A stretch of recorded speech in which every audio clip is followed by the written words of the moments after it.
Yeah, man, we got a lot of videos already. I bet y'all do. Man. This is nice. Hold on a second. Let me make sure I did this right. I might not did it right.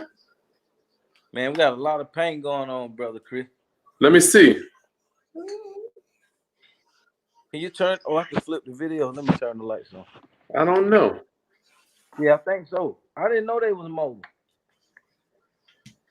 I signed up with them too, Chris. Who? StreamYard. Yeah, it's a beast, man. Let's admit, they got some new features coming out too. I guess we'll talk about that later. Yeah. Oh, let me let you see, man. I'm gonna keep working with it. Let me let everybody know what's going on. Rounduppers, greetings, class. Greetings. It's Chris Haskins with the realestateroundup.com. Happy Thanksgiving to you. Hanging out with Bubba. And my boy, Mr. Transaction Engineer in the back. I'm going to be making my second 7-Up pound cake. And I got several guests coming on tonight. My first one is going to be Eddie. And I got Smitty coming on. And last is going to be my boy, Max Keller, Roundup. No. Eddie. What's up, I'm reading through my real estate magazine, right? Huh? Right. Angel, she's not coming on. I'm reading through my magazine, right, Eddie? My real estate magazine? Yeah. I'm looking at one of the main articles. I'm like, I know this dude, Eddie. The man was down there in North Carolina. You remember the dude, Max? Max Maxwell? No, the dude, Max, was sitting at the table. He was hanging out with Robert Kiyosaki. Yeah. He's in the new. Let me see if I can go. I'll go get it real quick. Now, I'll do that in a minute. Show me what's going on at your house, man. Nothing much, man. We got some paint going on, man, trying to get ready for the holidays. Let me see it. Let me flip this baby. So, man, I didn't realize when you got these coffer ceilings, man, all this is extra. Man, you got to cut that check. You got to paint those a different color, bro. Yeah, see, that's the gray that's going on there. So they're in the process of finishing it up. See, this how it look. See, the walls been done. They're supposed to done the ceilings first. Oh, you got tray ceilings. What's that called? Coffer ceilings. Yeah. So this take a little time. So they over here doing this. But they gotta hit that, finish cutting it in. Hey man, we loving it, man. We got all the food over here, man. Get ready to set it off. What? Really goodies, baby. It's going down. What's that? Oh, you got all the fixing. Thanksgiving. Oh, yeah, man. It's a jungle in here, man. Good God. Then they gotta hit the ceilings in here. Yeah. But see, that's the color though. You can see that color right there, the gray. So all this is gonna be white, and then in the middle is gonna be the gray, and then all the part coming out white. So what color you got on the walls, and what color do you have in the ceilings? See, this is the color. No, it's always gonna be gray and white. See, this is the current color when we bought the house. It was this color. We only been here a couple of weeks. Yeah. But now this is the new color. Yeah, I like that, man. It makes it feel bigger to me. Yeah, man. I don't like all that junk, man. So it makes it feel bigger to me. Got a little journey, but it'll be finished by Thursday. Okay. Sure, you got the people working on. Huh? You got the people working on Thanksgiving. Heck yeah! I need my shit done, Chris. God dang it! I'm sorry, Bubba. I'm so sorry. I forgot you right now. I lose it sometime, Bubba. I lose it now. I'm trying to calm down. Tonight, I'm going to be making my 7-Up pound cake. I'm a one-trick pony. We got 3 sticks of butter. Got the butter ready to go. Woo! 3 cups of flour, 3 cups of sugar, 1 cup of 7-Up, 2 teaspoons of lemon extract, 5 eggs. So I'm going to be working while I'm actually got guests coming on. I'm trying a new format here. Eddie and I are going to be talking back and forth. And I got Smitty and I got Max Keller Max actually just had a write-up in the Real Estate Investor in NREG magazine. I don't know if you remember the Investor Pro magazine, but it changed name to NREG. So Eddie, we were talking earlier today about this new Chicago thing. Oh my God, man. So guys, tell me what's going on while I get started, Eddie. Guys, what's up, family? God bless you guys out there, man. I love you, man. What number? I hope you guys had a great day today. Now, I got some disturbing news about a law that is going into effect January 1st, 2020 in Chicago. You will now have to be a licensed agent to wholesale houses in Chicago. So I'm gonna tell you what's gonna happen, man. Hey, man, Chris, we've been in this thing too long, man. I'm gonna tell you what's gonna happen. Y'all gonna say, God, Mr. Transactionist said it. It's gonna domino. It's gonna go everywhere. It's gonna go viral. Watch what I tell you. Other states gonna pick it up because they missing out on a lot of income, man. They want that money, man. They want that money. You know, it's all about that money. So it's too many transactions going on, and they not getting in on it. Yeah. Not big enough. Not a big enough pie. Are you cutting up? Are you holding it for some? You got real low. Are you got your hand over the mic? Oh, you know what? Let me put my Bluetooth in. It was louder. Yeah, I'll put my hand over the mic. So round-uppers, I'm making my cake. You know I got one cake. We got the 7-Up pound cake. We got to whip the butter for a few minutes. Then we'll get the sugar going in with the eggs and the flour and the 7-Up. But I got some really good guests for you tonight. If you're going to be hanging out with me for the next hour, we got Smitty coming on. Some people want to do a house swap. And then we got Keller coming on. The man wrote a book for seniors to sell their house. They got some good guests for you tonight. All right, Eddie. Oh, yeah, man. What's going on, Roundup family? That's a lot better. So check this out. Check and dig. I got some disturbing news, guys. In Chicago, January the 1st, you will have to be a licensed agent or realtor in order to wholesale houses. Is that the whole state, Eddie? The whole state. So that's the whole state of Illinois. So Chris, brother Chris, from your professional opinion, what do you think is going to happen after that?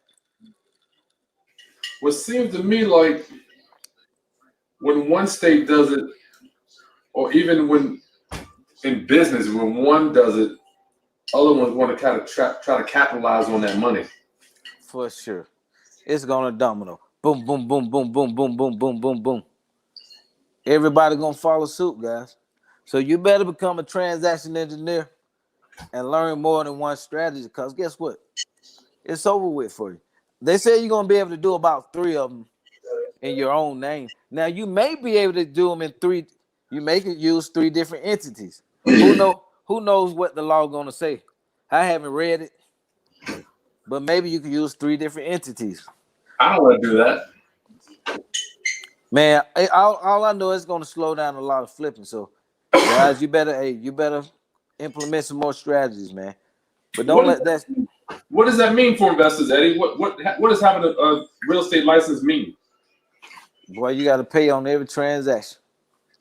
Oh. Every transaction, they want a piece of it.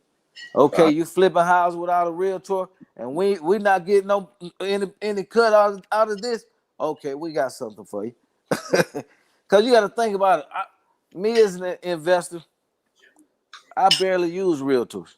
You know, yeah, we usually go directly to the homeowner, so we really don't use a realtor until we sell. Yeah. So, but other than that, you know, we're not using a realtor to buy. And when we're wholesaling houses, we're not using a realtor to buy or sell. And when we wholesaling lease option properties, we're not using them then. So they missing out on a lot of money. I understand it's a money thing, man. But it's gonna domino effect, guys. So Just you got to learn how to start doing more transactions, start Wow. renovating properties. Hey man, start lease option properties, sandwich lease option properties, subject to in properties. Hey, you got to go to work, man. You got to open up your mind now. Got to expand that territory up there. Start Wow. thinking outside the box, baby. Don't let it So, stop you. Don't get depressed. Oh my God, it's over. it sounds like uh, the legislation wants more of the money coming back to the different municipalities because that's going to be a localized thing, right, for the different cities. Oh yeah, that's cash, baby. More cash coming in. You know it, man. And then you got to pay taxes on that money. Wow. Wow. Oh my God. Did he say where this is coming from? No, man. They didn't say. I mean, why now? Um, Why now? What is making this? I don't know, man. You know more people are doing real estate now, man, especially due to the internet, man. You go online and find out how to wholesale houses. And I'm telling you, we give away so much information. Sure, you can look at our videos and learn how to damn do a deal. All you need is the paperwork after that. Shoot. it Well, seems like, man.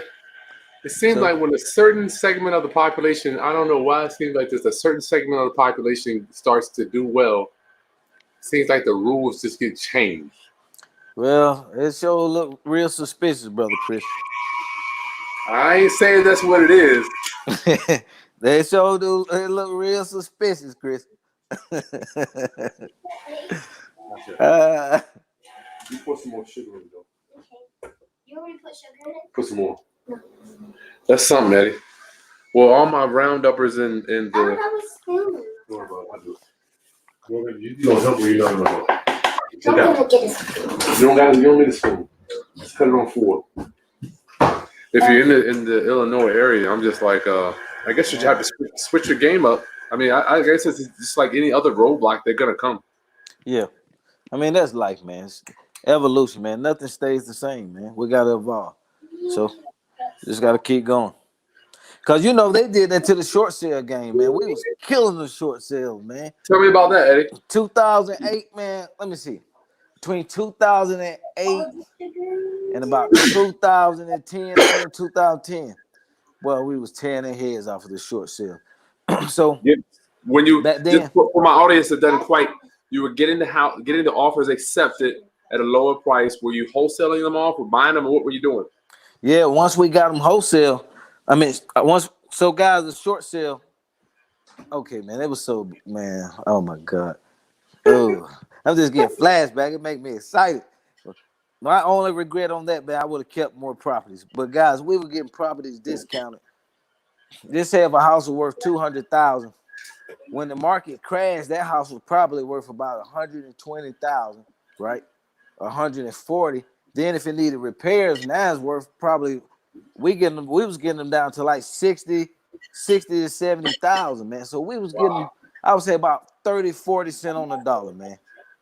Wow. And so we'd get them that low and we'll wholesale them we had a lot of Hispanics and a lot of Asians buying the properties. Man, they was buying like crazy. But Americans weren't buying, man. We barely sold to any Americans unless they were hedge fund companies. But big hedge fund companies were coming buying up properties from us. And a lot of Asian population and Hispanics.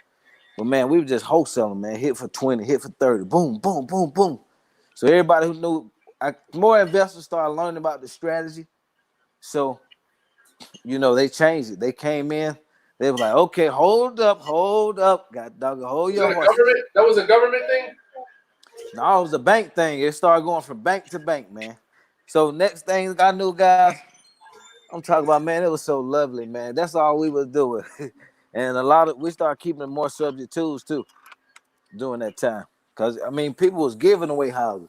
Man, it was in the city alone, man. It was about 6,000 to 8,000 foreclosure for about a year straight, man. It seemed like everybody's house went to foreclosure. Well, those weren't bank REOs. They were short sales or what? No, we was dealing with the people who was losing them, so we was short selling the properties. Oh, at that time. Yeah, at that time. You were dealing right with the seller. Yeah, directly with the sellers. I got you. So they owe $200,000. We was getting the property short sale down to about $200,000 house. We'll get for probably about $70,000, something like that, and then we'll wholesale it for about 90 to 100. So it wasn't no limit on the amount you can do, man. So it was so many foreclosures coming in a month that, man, we probably did about 200 to 300 short sales, man. But it was the thing because as soon as you get them discounted, boom, every time you sold them, they was cash transactions. As soon as we had the property, we had buyers, man. It was crazy, man. It was crazy. So the banks came in. They said, "Hold up, God dog, hold your horses." They said, "Now, the first thing they came with, you can't once it's the short sale is discounted. When we send you this approval letter, you got to close on it, and you got to hold it for 30 days. You can't resell it for 30 days." So we had the 30-day crap. So that was fine. I just got private money and held them for 30 days. No big deal. Then after that, right, they came back. I guess more investors, they still was closing on them. And we're going to figure it out, man, as investors. You got to figure it out. So the next thing was, okay, you got to hold them 30 days and you can't resell them for more than 10% or some crap. Can't sell them for 10% of what you paid for. Yeah, man, they took all the fun out of the deal, man. They took all the fun out of the short sale. So they really dried the market up, the short sale. How about being able to borrow more than what you paid for, Eddie? Did you see that deed restriction too? I've seen them where the deed would say you can't borrow more than 20% more than what you paid for it. Dang, no, I haven't. Because you're buying it. You buying it for 100. Huh? You saw that before? Yes, sir. Whoa. So you can't say you bought it for 100, but it's really worth 2. Then you go get a big loan for 180. They killed that. Wow. Yeah, they killed that. And that was a good lick. Hey, he refinanced the snot out of the houses. Yeah. Hey, if you know what to do with the money, man. But the thing about it, man, guys, if you refinance, put some money back into your house, man. Don't just take the doggone money out and blow it. At least fix your bathrooms and kitchens up, update them, get that old paint out of from 1940s, that asbesto paint and all that stuff off your wall. You got to put the money back into your house, man, because if you want to sell it, then you can get top dollar. But don't get mad when somebody lowball you.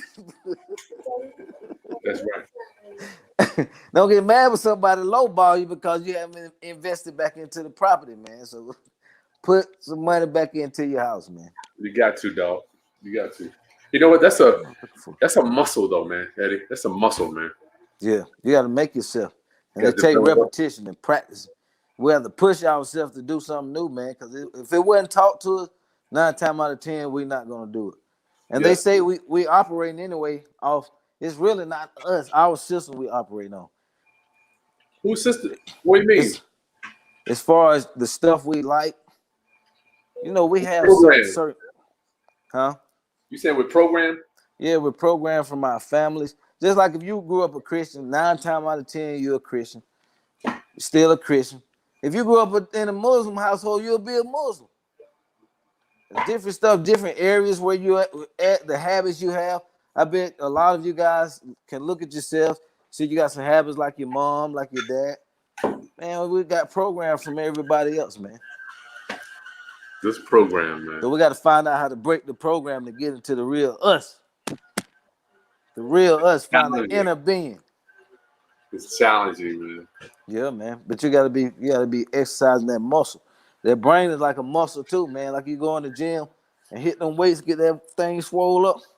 Man, that's how that brain is. You gotta put that new information in and keep pushing up like some push-ups. That's something. So before I let you go, hey, tell me about your Thanksgiving dinner. Then I got Smitty gonna bring him one in a minute. Tell me about your Thanksgiving dinner, my brother. And don't forget, Roundup real quick.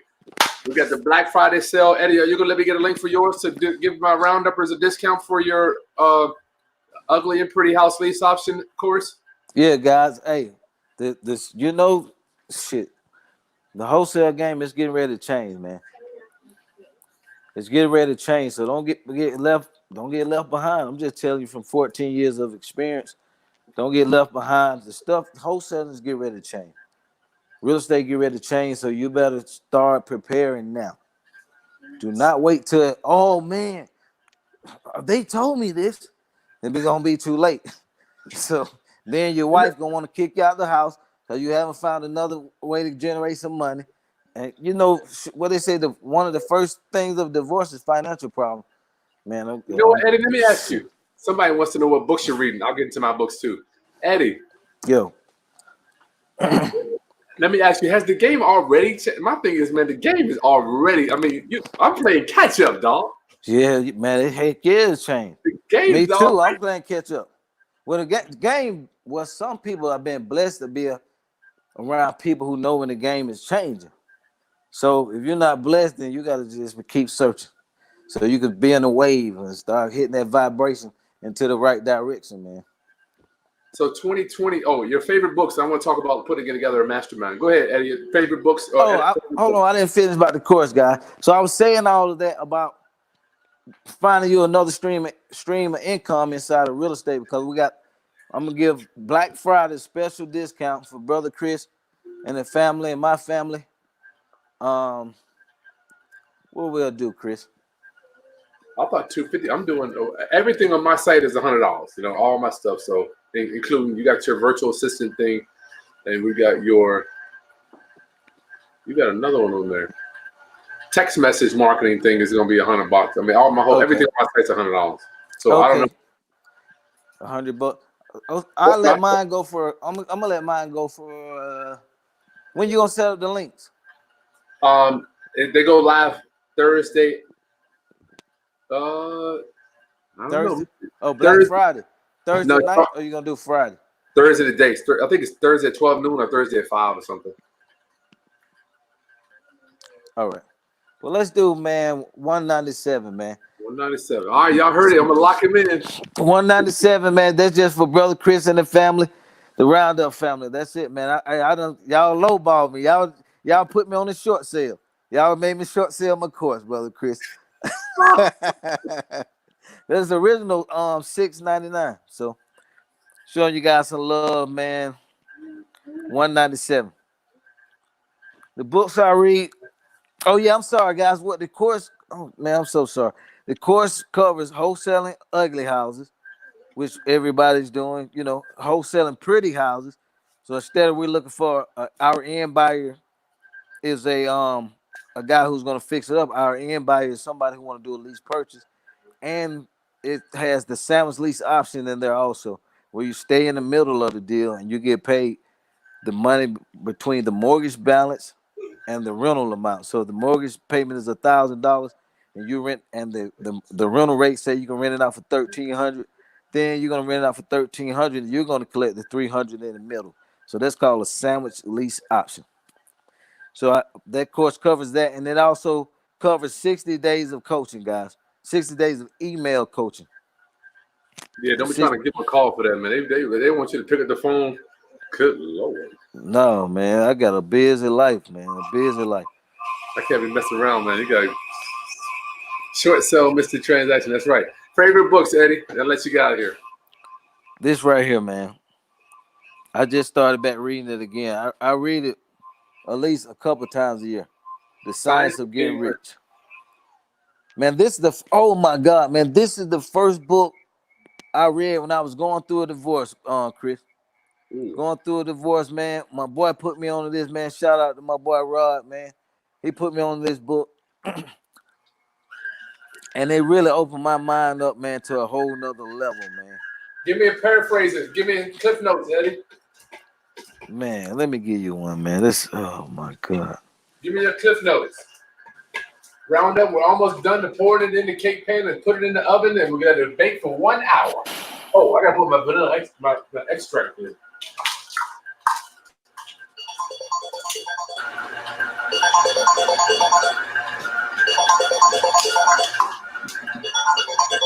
That's my brother. Go ahead, Ryan. Right? Oh. Oh yeah, let me hit y'all with some golden nuggets out here. No, man. Man, I just read this thing, this book, and it just turns me on. Woo! Okay. Okay. All right. It say guard your speech. Never speak of yourself, your affairs, or of anything else in a discouraged or discouraging way. Never speak of times as being hard, or of business conditions as being doubtful. Times may be hard in business, doubtful for those who are on a competitive plane, but they can never be so for you. You can create what you want, and you are above fear. You are what? Above fear. Man, I'll tell you, I don't know where I got that spirit of fear from. I don't know where it came from me. Man, listen, man, they program us like that, man. The news media, all of that stuff, because they don't want you to know how great you are, man. We are gods, man. We're able to create, man. That's why Jesus said, me and my Father are one. We Wow. all one with the Father. He's inside of everybody, man. But they dumb you down so you don't vibrate, man. Oh, boy. Woo. Y'all make me start preaching to her, boy. My mama was a preacher. She said I'm supposed to preach too. I'm finna preach it. But I got the real church. This the real church. This not the watered down stuff they feed to everybody. But that's another subject. Wow. But yeah, man, I love that book there, man. Golly, man, that book, wow. It really opened my mind up, man, to different heights. And then, Think and Grow Rich. That's a good book also. But another one of my favorite authors, man. Oh my God, Dr. Joseph Murphy. Oh yeah. You He's put me on him. certified, man. Oh my God, man. And Reverend Knight too, man. Reverend Ike. Man, oh my God. I can't believe they used to hate on Reverend Knight, man. What are they doing? When in his times, man, they call him a prosperity pastor, right? Uh-huh. But I wouldn't say he's a prosperity pastor. He just knew his abilities with him and God, that he can do and have whatever he say he can have. So, but religion teach us that we gotta depend on this and depend on that to make a move. But man, when hey, what Jesus said on the cross, it is finished. It's in you, man. Everything is inside, man. So within, so without. They say your outside world is a reflection of your inside world. So you busted and messed up on the outside, internally you messed up too, man. But we got to work on ourselves. Man, self-develop. So that book right there just put me on the self-development and the self-help journey, man, to become better and to learn more. Because we're not taught a lot, man. And the more like intellect, some people think they have, like, because they have so many different degrees, it can mess them up where they can't see outside of that. Not all people. You talking about book knowledge, you mean? Right. It's a spiritual warfare, man. All of this stuff is spiritual, man, and mental. That's why I don't teach you anything about your mind, man. They taught you about your mind and money in school when nobody be poor. Shit, everybody be rich. They taught you about the power of your mind and taught you finances coming up from elementary on up. Come on, man, it's over with. They all half of the 75% of the journey is done.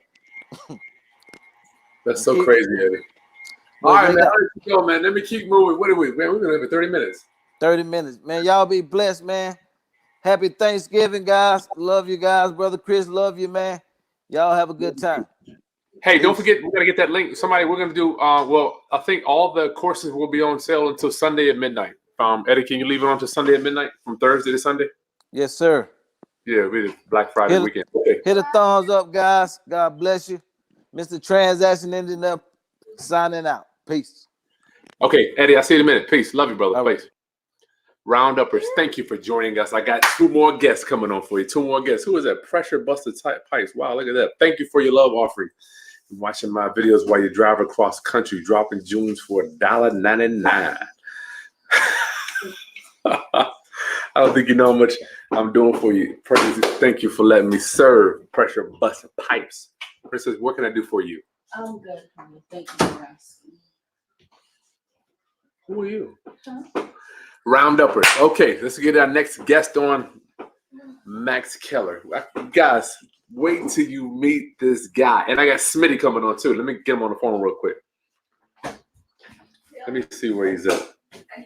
I might have to get Smitty first, and I'll get. Hold tight. Let me see where these guys are.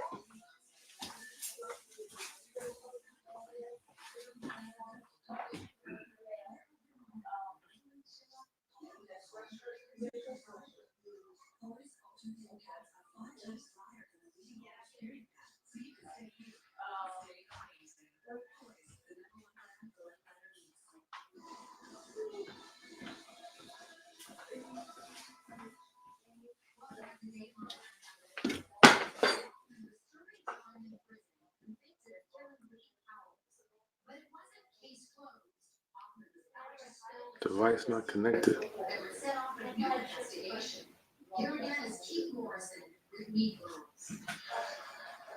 Hold tight, round-uppers. I got a guest on you for coming on. See if I can get him. You don't have another one put on it? I do. Now? Hello?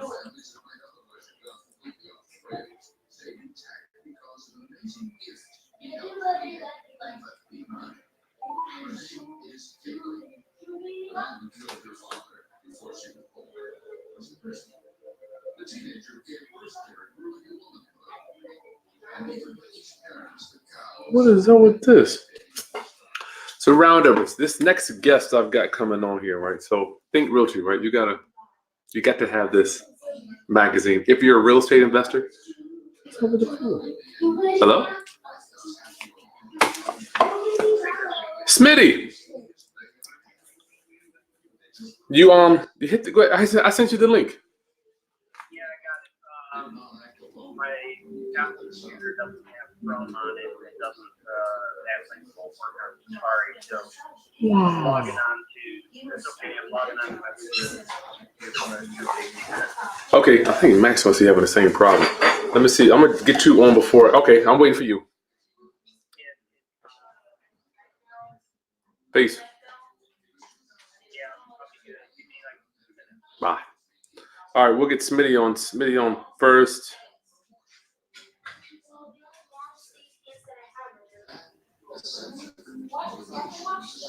Hold tight, round up.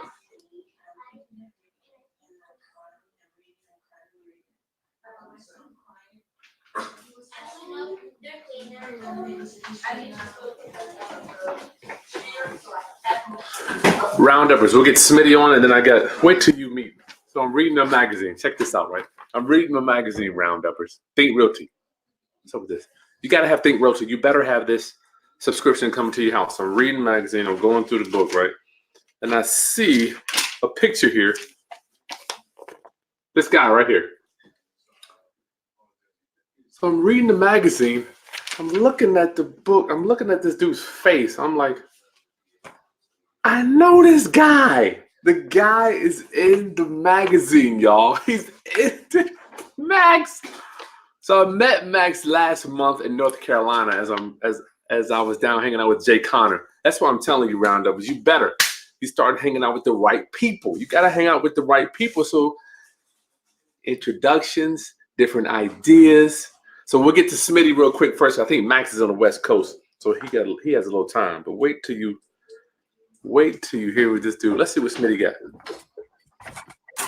Smitty! Hey, Chris, what's up? Can you hear me? Taylor, how you doing? Can you hear me, brother? I hear you loud and clear. All right, good. I did have a headset on my. What'd you say? I had a headset on my other computer, but this StreamYard doesn't work on my Apple, so I had to switch over to a Windows computer. I think that's the same problem Max is probably having too. Could be. Well, I know I used it with Kyle before on his Mac. Yeah, well, so I don't have Chrome loaded on my Mac, but I do on my Windows laptop, my trading laptop. Yeah. So, well, Smitty, that was my issue. Okay, this is Smitty. Y'all have probably heard him on a million of my videos, there would be no Chris Haskins if it wasn't for Smitty. Yeah. Take a basket and take those. And we have a deal now that we are. Oh boy, we have a deal we're trying to get done. Oh, Max is on the phone now. He's good. Yeah, there he is. We have a deal now we're working on, and Smitty is the man that's the glue that keeps all this stuff coming together. He's the glue, so he interfaces with different buyers, sellers, contractors, and all this stuff. Smitty, bring us up to speed. We got about 20 minutes. Tell us where we're at with yours. Well, so we have a house that we're nearing completion on for rehab. And while I was over there one day, a couple, a mother and daughter stopped by.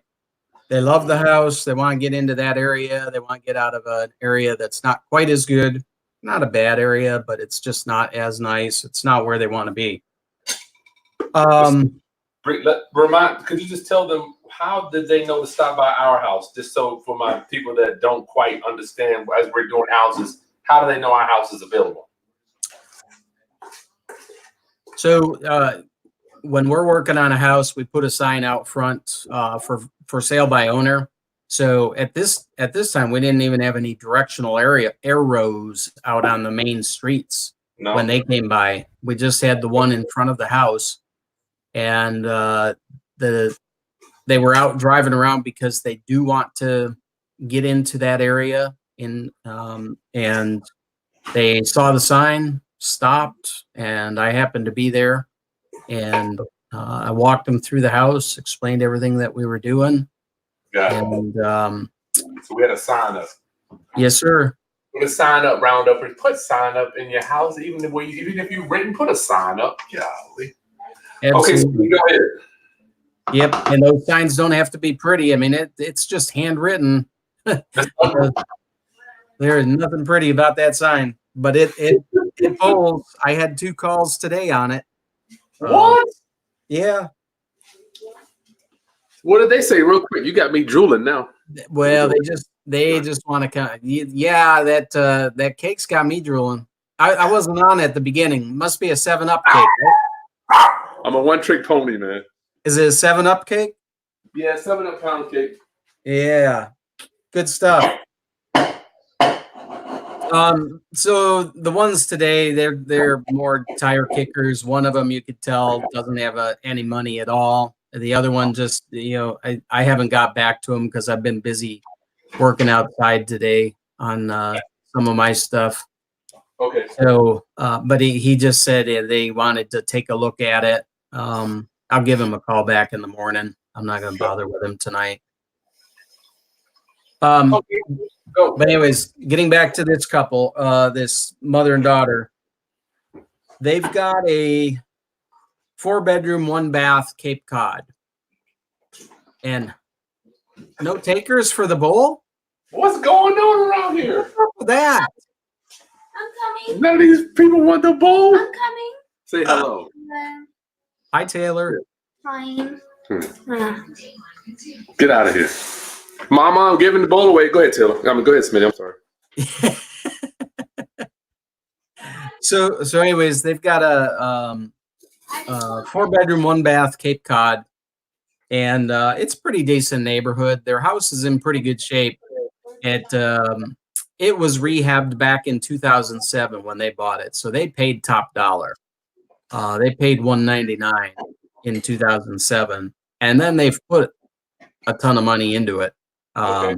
They gave. I told them that they are great salespeople because they gave me a list of everything that they've done to the house.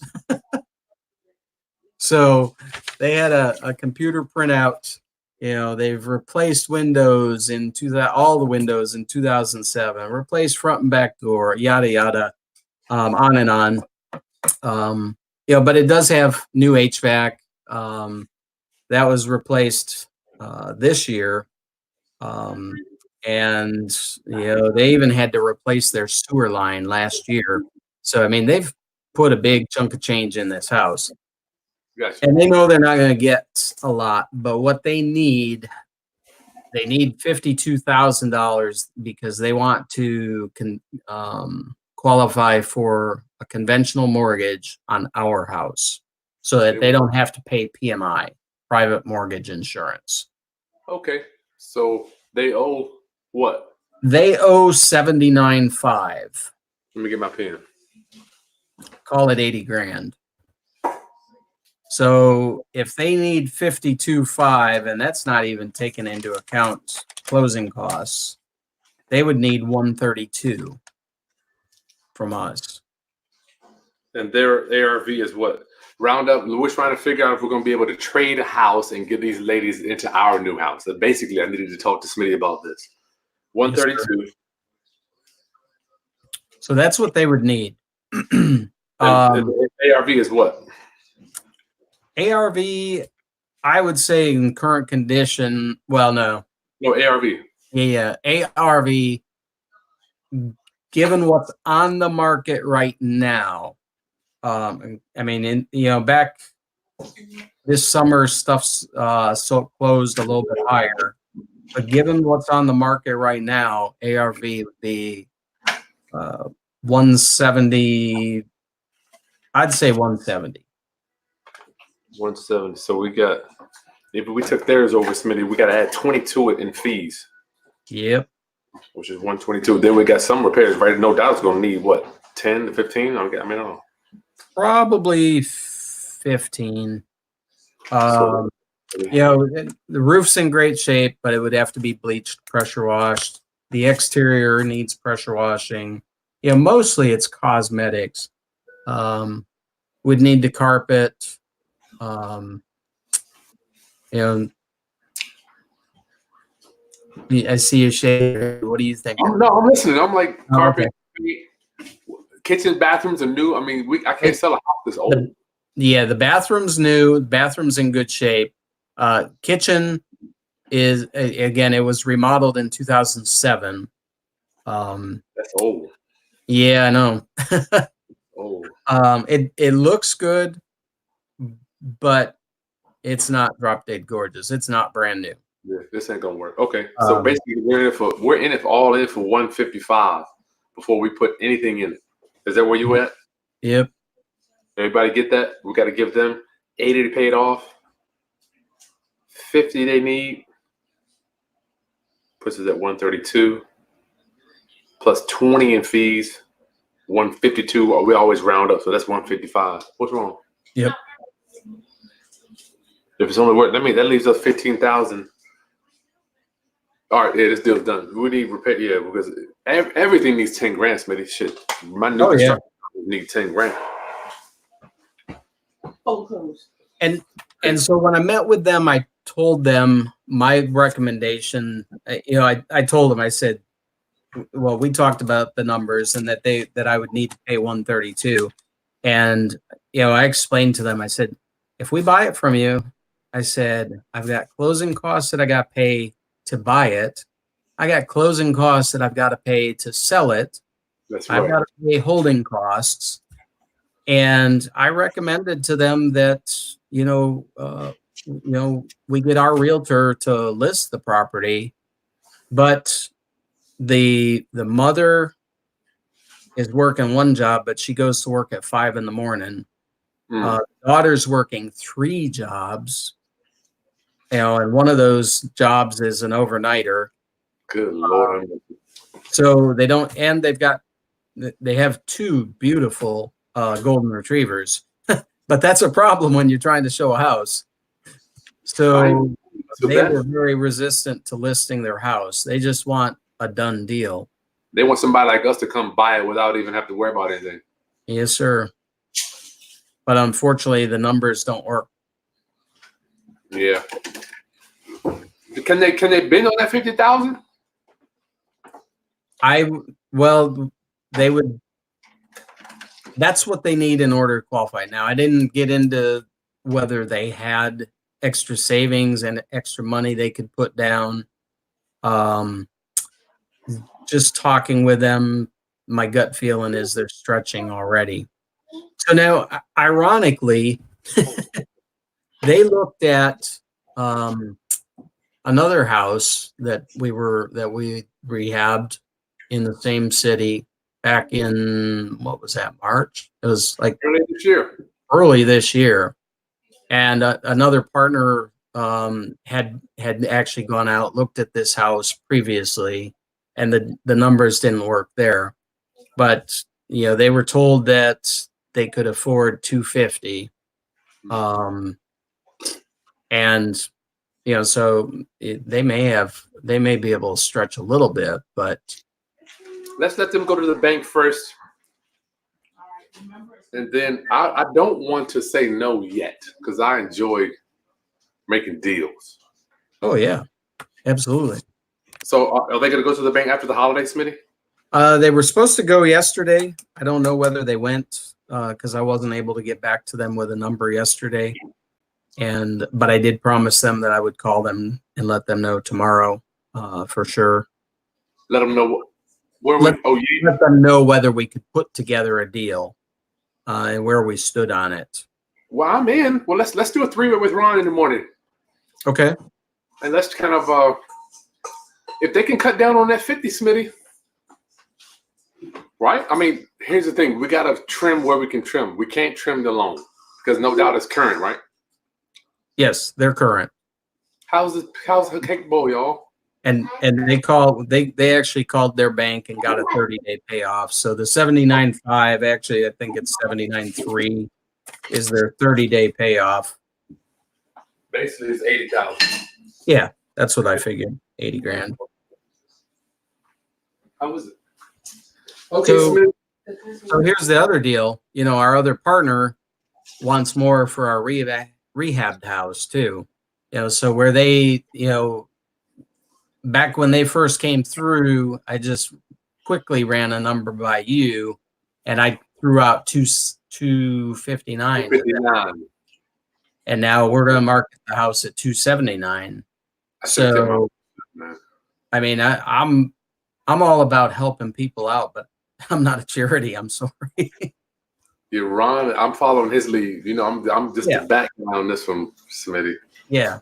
I'm 20,000 off. So that's the other issue that we've got. I mean, I can't bump them on price. We can let Ron, make Ron the bad guy. Absolutely. I mean, you can't do that, Smitty. They might shoot you, man. That's a nice guy. Like, I can't believe he raised the price 20,000.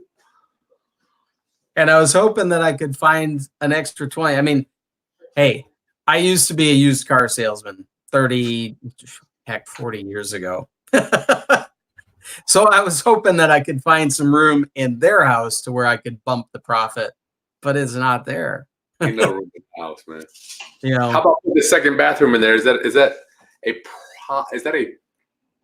it probable, not possible, but is it probable to put a second bathroom in there? Yes, but so the way that they've got it, it's 2 bedrooms upstairs.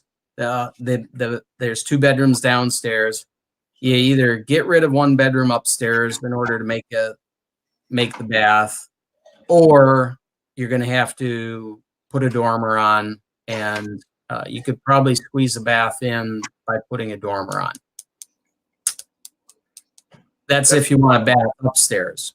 Yeah, that's a lot. The other option is doing a first floor addition and create a master suite, but then you've still got 2 bedrooms upstairs, and you'd have 2 bedrooms downstairs.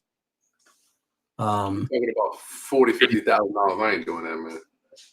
And everything in the neighborhood that is on the market right now is listed as a 4.1. The other stuff. Now this one, if you look back at the old listing, they had it listed as a 4.2.5. And wow. So when I went over there, I thought I was going to look at a 4-bedroom, 2.5 bath, and then I walk in, boom, it's a 4.1.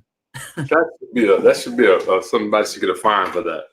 Yeah, exactly. And the square footage was way up. I mean, these are pretty much everything in the neighborhood's running around around 1,250 square feet. and they had this one listed previously as over 1,500 square feet, and it's not there. Warrant. So we'll find out. The next plan of action is this: find out what the lender says, and then we'll see how much we can shave him on that 50. Yep. Other than that, I'm not interested. Okay, that's all I got, Smitty. Gotcha. But we still should run it. I'll run it by Ron in the morning. You want to be on that call? Let's do it. Yeah, let's see what it says. Gotcha. Let's say hi, Sounds Smitty. good to me. Hi, Bubba. I got Max. Let me get Max on here. Smitty, anything else you want to leave around for the holiday? What are you doing for the Thanksgiving holiday? You cooking or you eating? I am eating. My son's coming over and cooking. So as long as Dad buys and Dad cleans up, my son will cook. And that's okay by me. I'm cool with that. And Eric he's not a bad chef, right? I mean, he is an excellent chef. It just does it as a hobby, but he is an excellent chef. Oh. And the one thing I'll share, my daughter, well, I don't even know where it came from, but my daughter loves it. We have this one coffee mug in the kitchen that said, "Kids eat free for life." And boy, my adult children, they take advantage of that, but that's okay. I'm blessed, so I'm glad. All right. Smitty, I'll see you. I'll be in Denver tomorrow, but I'll see you when we get back, my brother. I'll talk to you on the phone. Yes, sir. We'll chat tomorrow. Y'all take care. Have a happy Thanksgiving. You too, man. All right. Bye. Round-uppers. I got one more guest coming on as we do my cooking with Chris. Or should it be baking with Chris? I don't know. I'm reading this magazine. I'm like, my boy Max is on the magazine. I'm like, this dude, I know this dude. Could not believe my ears or my eyes. Sorry about that. Round-uppers. Get your questions answered. Is it left or right? Let me see if I do this.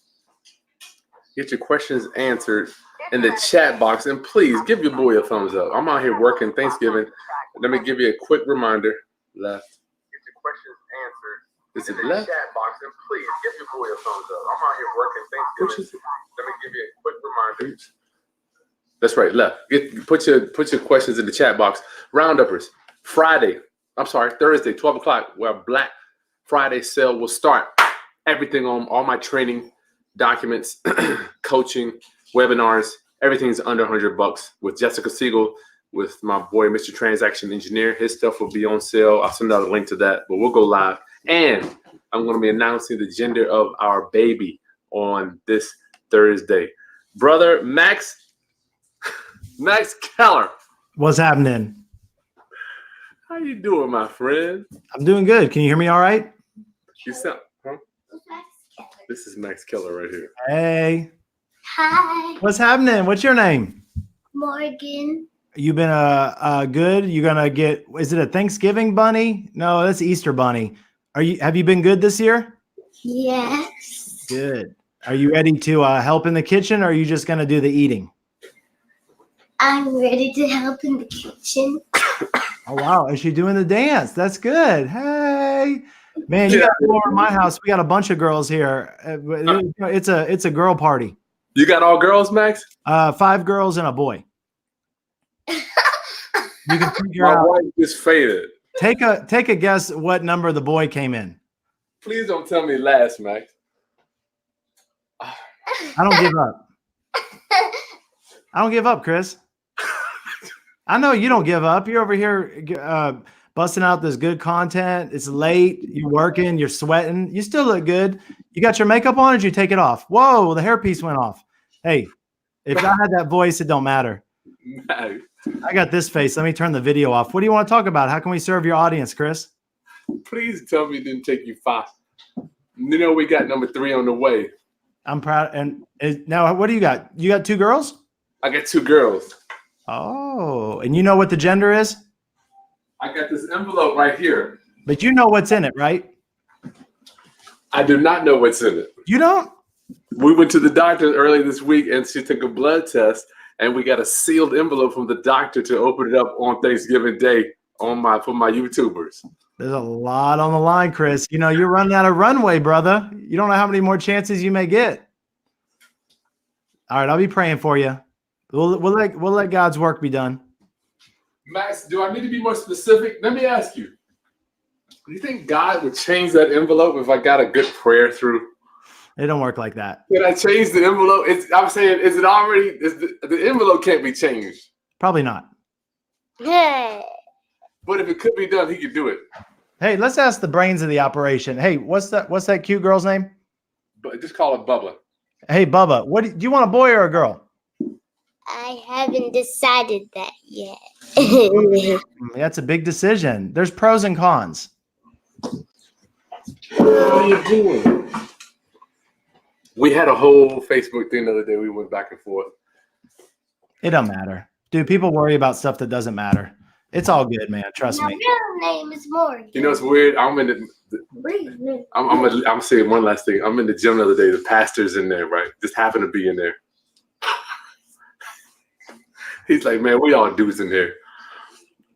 You know you want a boy. I'm like, okay, man. Yeah, let's just get it out. Yeah. I'm like, just give me. I just want something healthy, Max. You know, I just want something healthy. Yeah, you're on the right track. Max Keller, give me. It's so ironic that we met, and then you sent me that text this morning. I don't know this book you're reading. So much to talk to you about, dude. Where are you, by the way? I'm here in my office. But I thought you were in Cali. No, I live in Texas. Okay, so you're all right. Gotcha. I thought you were in Cali. No, I'm in Texas. I mean, I travel, but I'm in Texas where I'm at this week. Hold on, man. That little man, let me scoot this over because look, I got this in my line. That's not working. Hold up. We got to fix this, people. People expect some stuff. Boom. All right, now we got it done. That's a little better. Man, I'm sorry I'm such a scrub, everybody. This is the first time with this new camera and stuff, so I'm going to try to make it up. Just give me a chance. Max, be quiet. I'm in my kitchen, brother. Oh, yeah, that's true. All right, cool. Then I guess I'm looking pretty pro. What do you want to talk about? What can I teach your audience? Max, What do y'all? Chris is the boss here, but hey, type in. I got my screen up. Type in what you want to know about. Yeah. As a matter of fact, yeah. Get some. We'll do some Q&A real quick, and then let's do that because I don't like the whole, just me tell you what I think you want to hear. I mean, these folks are on there listening, and I will tell you this: just like Charlie Munger, Warren Buffett's business partner, you always want to know where your competency is and where that edge is. And if you're outside of it, then you need to just say you're outside of it. The worst thing you can do is to try to give people advice about stuff you don't know what you're talking about. And I mean, Chris, that's why everybody loves your show and you got so many subscribers because you're just talking about stuff that, you're just being yourself and you talk about stuff that you know about and you bring people on who know what's going on. But so that's number one. Be very careful who you take advice from because there's a lot of people who give advice. The only reason that they give it is because nobody would ask their opinion any other way. And so they just have to volunteer information. So a real fast track for success to people who are listening is to be a lot more choosy of who you get advice from. And Chris doesn't know the answer to every question. I'm sure you'd be the first to admit that. I don't either. But be real careful on that. But if you guys have any questions and it's something I know about, I'd love to help y'all out. Yeah. Max, you know what's weird, man? I think that I've been blessed with the spirit of just being a practitioner, dog. I'm like, I don't have time to be up here teaching. Mm-hmm. Who has time? I don't know how these dudes do it. How can you teach from where? How can you sit there and teach all day when you're busy doing? Well, yeah, you probably can't do it all day. Probably just record some stuff and, but yeah, it'd be very difficult to do that. We're doing investing, as you know. We'll talk about whatever you want to talk about, the book, getting ready for 2020. I'll just let you lead, man. What do you want to talk about? I guess we could do some quick because I've been on here since 8, man. Let me dig some questions that came. You got anybody left? Yeah, we got about 50 people. Let's do it. 50 people. What do you want to know about? What didn't work in 2019, and what do you want to work in 2020? What was it? Was it your execution? Was it that Chris? And if people have got the pen and paper out, this is a writer downer. Okay. This is a writer downer. It's real simple. If you look back at 2019 and, the best people plan, they commit to 7-8 days of planning for 1 day of action, not the other way around. So we want to plan and get ready for 2020. But here's the deal. In 2019, if something didn't happen the way you wanted it to go, there's only one of two reasons. And there's only two. Either something happened that you did not expect to happen. Okay. So something happened you didn't expect to happen, or something did not happen that you expected to happen. Okay. That's it. So what happened that you didn't expect? Okay. And then what didn't happen that you planned on? That's it. So the better that we can get in forecasting what the risks are, which are the things that happen that we didn't know were going to happen, and the better that we can get on actually figuring out, what we want to happen, the better that we'll do. I've got some questions that we can share, things that people want to think about for 20. The first question is, what happened that I didn't expect, and what didn't happen that I expected? Yeah. See, if you didn't get to a result, we're here in business to create results. So if you don't know what result you're going for, total lack of direction. So you're going to get there because you don't know where you're going. Okay. So it's very simple. You have your current state where you are now. There's a future state where you're trying to go. And then the path in between is how you get there. Those are your strategies and your tactics. Nice. So either something happened that you did not expect. Something came and just hit you blindsided you, and it was an unforeseen roadblock or challenge. Mm-hmm. So either that kept you from hitting your goals in 2019, or something didn't happen that you expected. Got it. If you expected to flip, I don't know, a house a month. Okay, that's what you expected to happen. So if you got to today and you've only flipped 3, something didn't happen that you expected. We got that. Let me ask you, Max, what is your opinion about this whole Illinois thing about wholesalers have to have a real estate license? Are you keeping up with that at all? Yeah. Actually, I have some customers. I license my book all over the nation. It's like for lead generation. It reaches seniors. It's called Home to Home. If any of your audience wants a copy of it, all they have to do is just send me an email. I can either give it to you now, or we can put it in there later. And What's your email? I'll put your email in the chat. I'll type it in. Yeah, cool. Okay, yeah, it's just info@Savior, like our Lord and Savior, publishinghouse.com. If anybody wants a copy of the book, it's called Home to Home, the step-by-step senior housing guide. And anyways, long story short is I have people in Chicago that license it, and so yeah, I have the pulse on that. I think my opinion of having a real estate license has changed. Do you have a real estate license, Chris? Never have had one, Max. Yeah, I never had either. I flipped about 100 houses in a 3-year time frame, single family, before I started getting involved in mobile homes. And you don't have to have one to do that.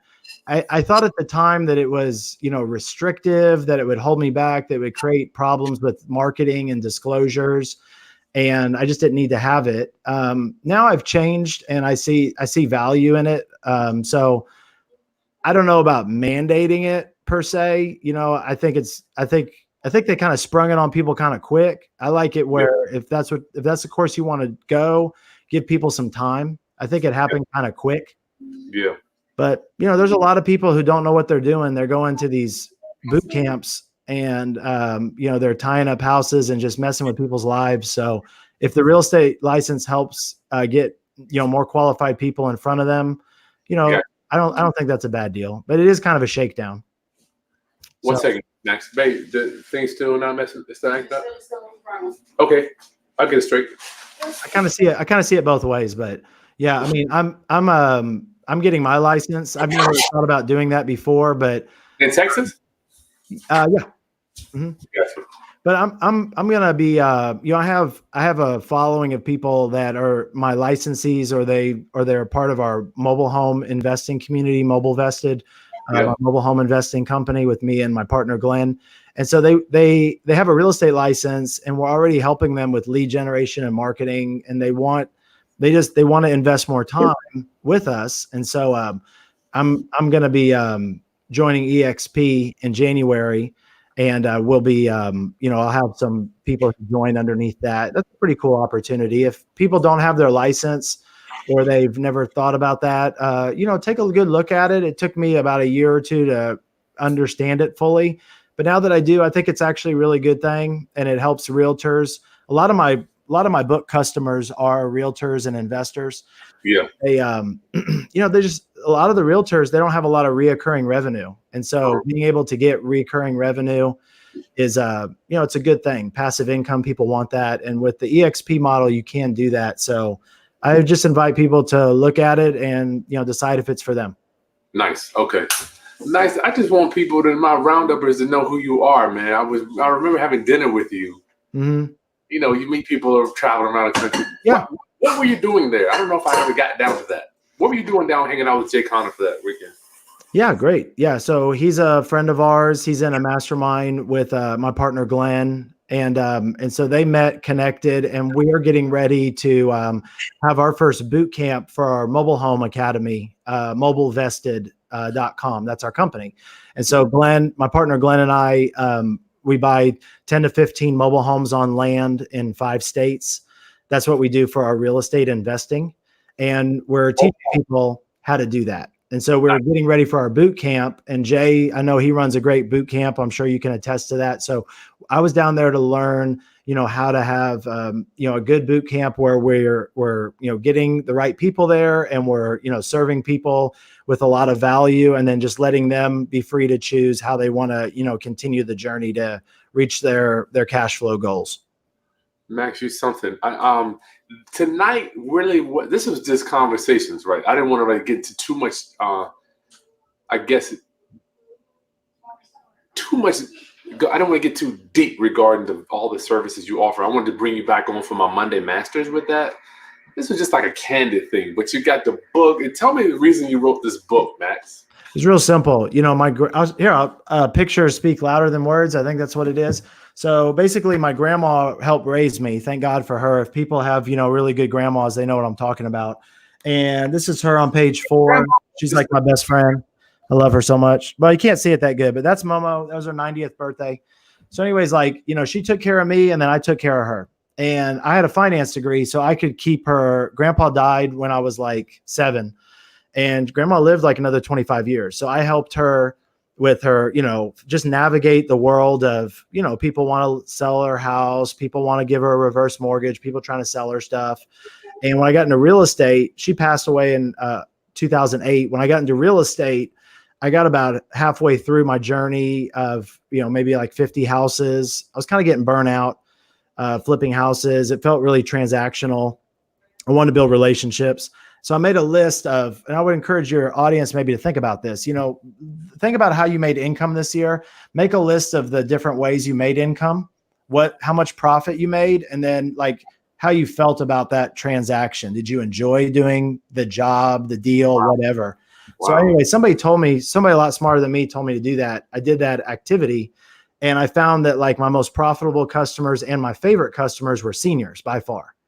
And it's not a surprise. I mean, I met my wife at church bingo with seniors. I picked up my grandma's friends for church. That's just the way we live. So I would go to these seniors' houses to buy their house, and they were struggling hard. There was, the house was falling apart. Husband passed away. Kids live all over. So I was in there for 3 or 4 hours teaching them all this stuff they don't know.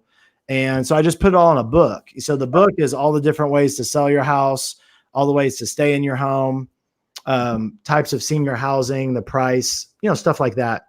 Gotcha. I started giving it out to my customers, and they were like, "Oh, this is awesome." They're like, So it came out of necessity.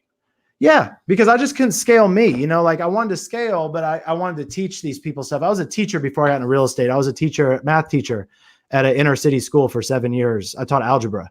Nice. And so, I like to teach. I like when I know something when I find something that's good, how I want to help people I care about is teach it to them. I feel like through education, you just create way better outcomes. That's right. So, I was teaching seniors. I gave the book out. I could teach a lot more that way. Then I created a workbook because I'm a teacher. You got to have a workbook. Does that come along with the book? What's that? Does the workbook come with the book? Yeah. So it's a class. It's I have people teaching it nationwide. It's so cool because basically there's if there's folks I'm in mastermind, a lot of masterminds, and last year it really hit me. I just came out with the book and the workbook. I was skiing. We were actually doing planning for 2020. I'll come on your Monday thing. We'll talk some planning. I have 13 questions that everybody really needs to dial into, and I'll I'll give you guys the upload and you can work on them, whenever it's good for you. To make a long story short, my friends who had a lot of income, they had CPAs, they had tax planning attorneys, they had access to all these people. I'd hang out with them on the weekends, and then I'd go back to, Fort Worth, Texas on Monday. Me and my assistant would buy houses from these people that, they're like my grandma. I mean, they had Social Security, they had a little pension, but they hadn't done all this legacy planning. They didn't have assets, so they didn't have access to the information. So I just created the workbook. I teach the workshops at churches and senior centers. Wow. And I aggregate a lot of people, and they all want to work with me because I authored the book. So my friends found out about it, and they're like, hey, can we use the book too? We like teaching, we like seniors, stuff like that. So now I write them into the book and create a local edition, and then they use it in their business. So, I mean, it was kind of funny actually I think it was just a couple of weeks after I saw you, I got Innovator of the Year award at the Residential Assisted Living Academy deal. And I'm not bragging or anything. I'm just making a point. Bring it on. I'm saying so I get done, and Robert Kiyosaki's there. And picture roundupers. I see this dude. It was crazy, man. I remember when I showed you the picture, you're like, huh? And I was like, yeah, isn't this cool? Like, I remember 14 years ago standing in line at Barnes & Noble for 2 hours to get a copy of his book. And then I win the Innovator of the Year award, about 800, 1,000 people there. And he's like, hey, can I get a copy of your book? And we're sharing information. And I was like, dude, this is next level. So roundupers, let me tell you something. When you start elevating the mission above you, when you start elevating the mission above, okay, roundupper number 122 wants to get rich. Okay, who's in line I'm accepting applications? Dude, it's ghost town. But when that's what happened to me. But Chris, when I started elevating the mission to getting this book and this workbook to 1 million seniors across the nation, seniors that most of them I won't know, all of a sudden a line started forming, so elevate the mission above you, the money will come. It sounds cliche. It's really hard to think about when you need money now, but it's the only way. What's weird, Max? I don't understand how it works. I didn't necessarily blow up, not to say that I'm any level of success, but I didn't blow up until I had something. I was working with something that was so much infinitely bigger than me. Mm-hmm. I mean, it was almost like it just happened. I saw the vision. Yep. Oh, you're right, Chris. Hey, what do the roundupers want to know about? Yeah, let's see. Well, only questions. See, Chris, one coming here. Don't be scared. Let's do this. Hey, you want to know what was in the Wall Street Journal today? If you didn't read news, you got to get on it, baby. If Warren Buffett and Charlie Munger are reading the newspaper every day, don't you think that's something you may want to try? I mean, come on, people. People mystify me. They're like, man, I just being successful. It's just some sort of code I just can't figure out. It's like, okay, well, here's an idea. If you want to be successful, Jim Rohn says, study success. And how you study success is find people who are already doing it and copy their playbook. Copy the playbook. We let people cheat off of us all the time. It's good. What about grinding though, Max? What's that? What about grinding? Tell me about your grind. Like coffee grind, medium. What are we talking about, Chris? All right, a grind is, I want to know, are you up at 4 o'clock in the morning? Do you work all hours? Do you travel? I mean, give me something. That's what I mean by grind. Yeah. Okay. Well, I used to grind all those things. What I've learned lately is that you got to give your body breaks and you got to be patient with yourself. A lot of the desire I had to grind and go is because really I was very immature with how long it takes to be successful. It takes a lot of time. And so, you know what? For my roundupers, that some people that think they're going to be successful in 2 years, what is your definition of time, Max? I think it's very important. I would measure it in decades, because there's a lot of people who make money during bull markets, but not a lot of people hold on to money. So, and a lot of it depends on, of course, your goals. But I will tell you this, you want to know what do your roundupers want to know the 3 best ways to increase your net worth? And there's no 3 that even close compete with these. You hit it. Okay. Number 1 is don't die. Because if you die, That's a big problem because if you know how compounding interest works, it starts going up really fast at the end. So the fastest way to grow your net worth is to not die. That's number one. Guess what number two is? I don't know, man. Paying down extra principal. I don't know. No, it's don't get divorced. Don't get divorced. Because that's a 50% haircut usually when you're getting, when you're halfway through the journey. So it's not like if you lose 50%, it's not that you have to go up 100% to get back to the same place, but then you lose the compounding interest. So don't die, number one. Don't get divorced, number two. And then number three is if you have children, invest time with them to make sure that they can, support themselves and, be self-regulating adults.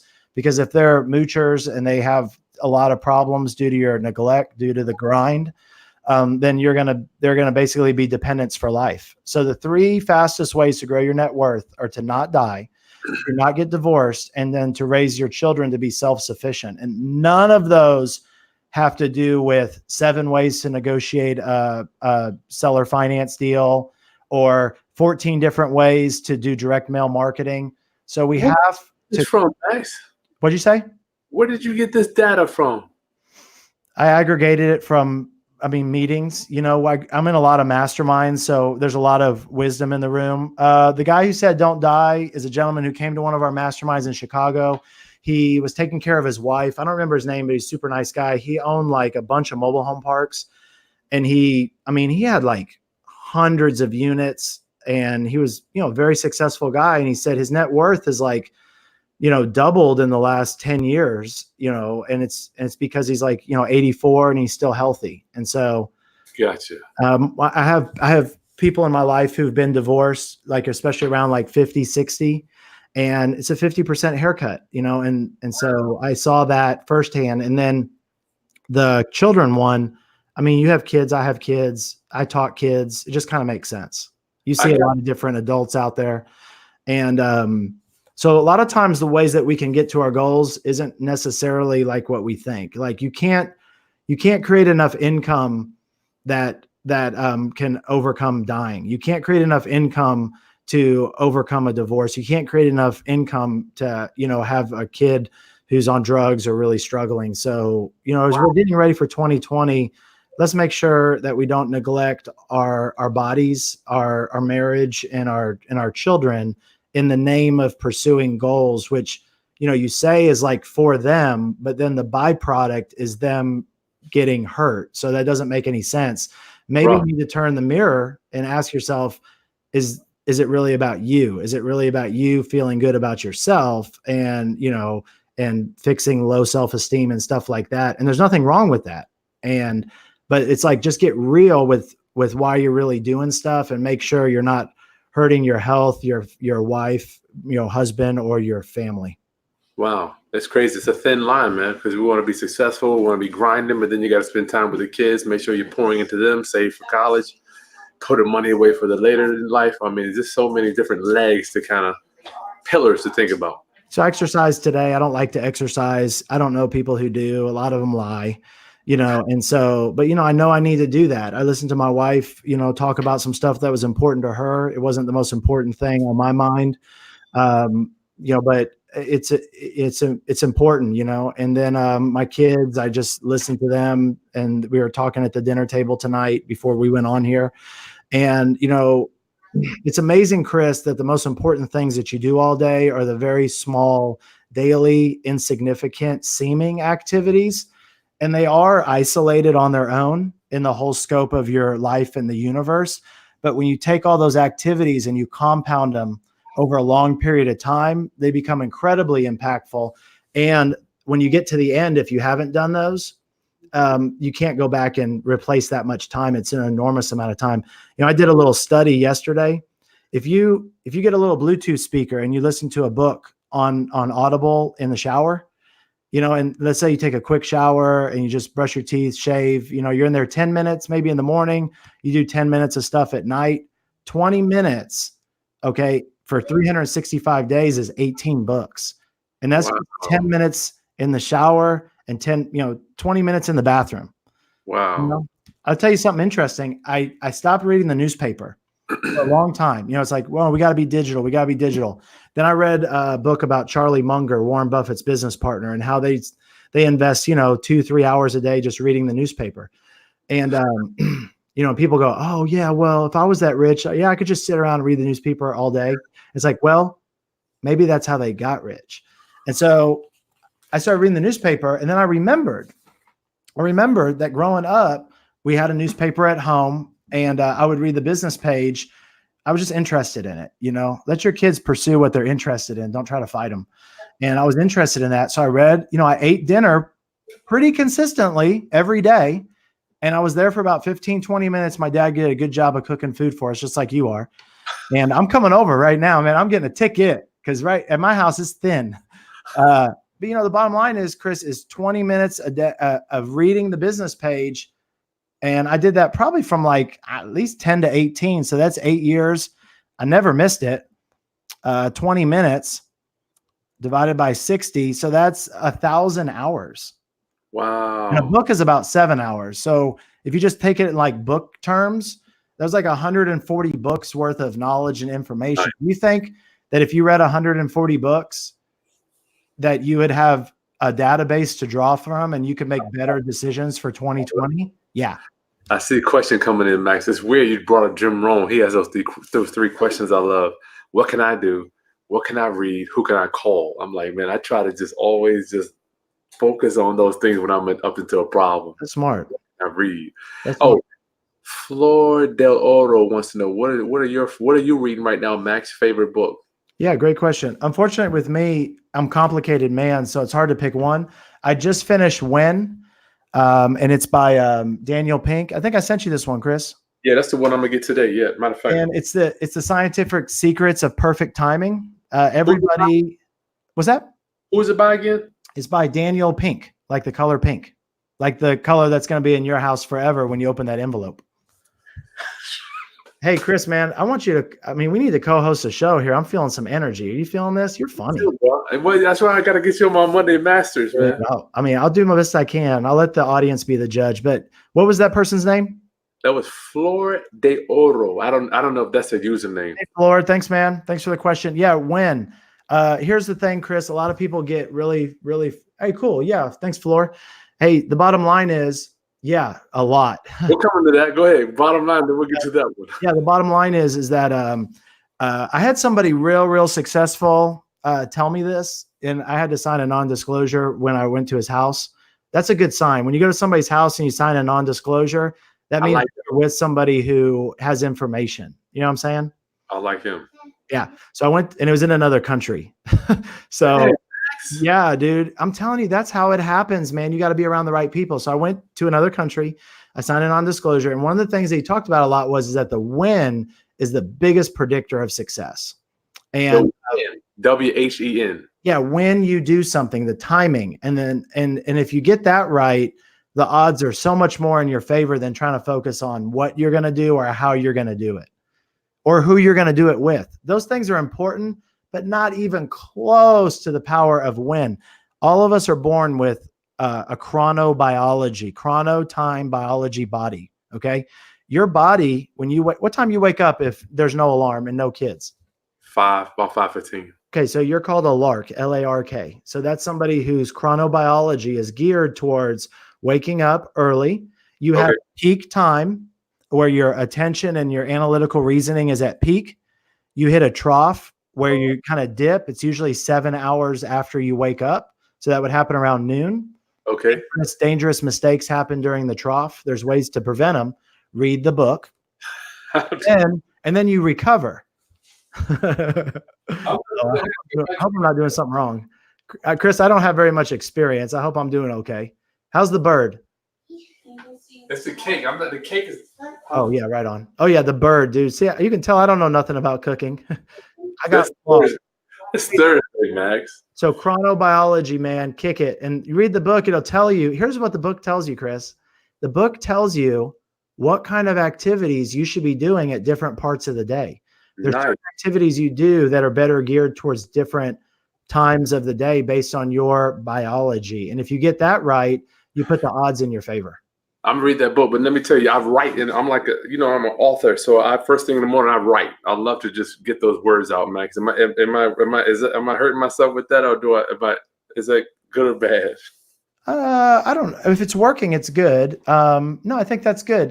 They said in the book, if I got it right, is that the heaviest concentration task, if you're a lark, which you are if you wake up early, the heaviest concentration, analytical reasoning skills are in the morning, and then during the trough, which you're at your lowest, you want to be doing stuff that's more like administrative that you don't have to think about that much.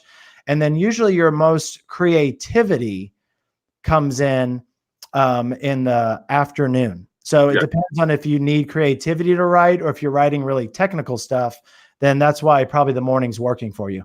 What are you, Max?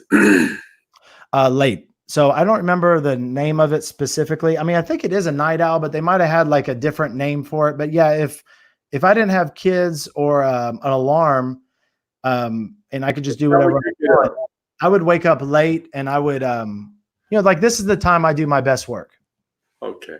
And it sucks because I have a family. So second shift really isn't like the best for families, but that's really when I do my best work. Hey, to answer the other question, coaches or mentors, a lot. One of my coaches is, he was business partners with Jim Rohn for 18 years, Kyle Wilson.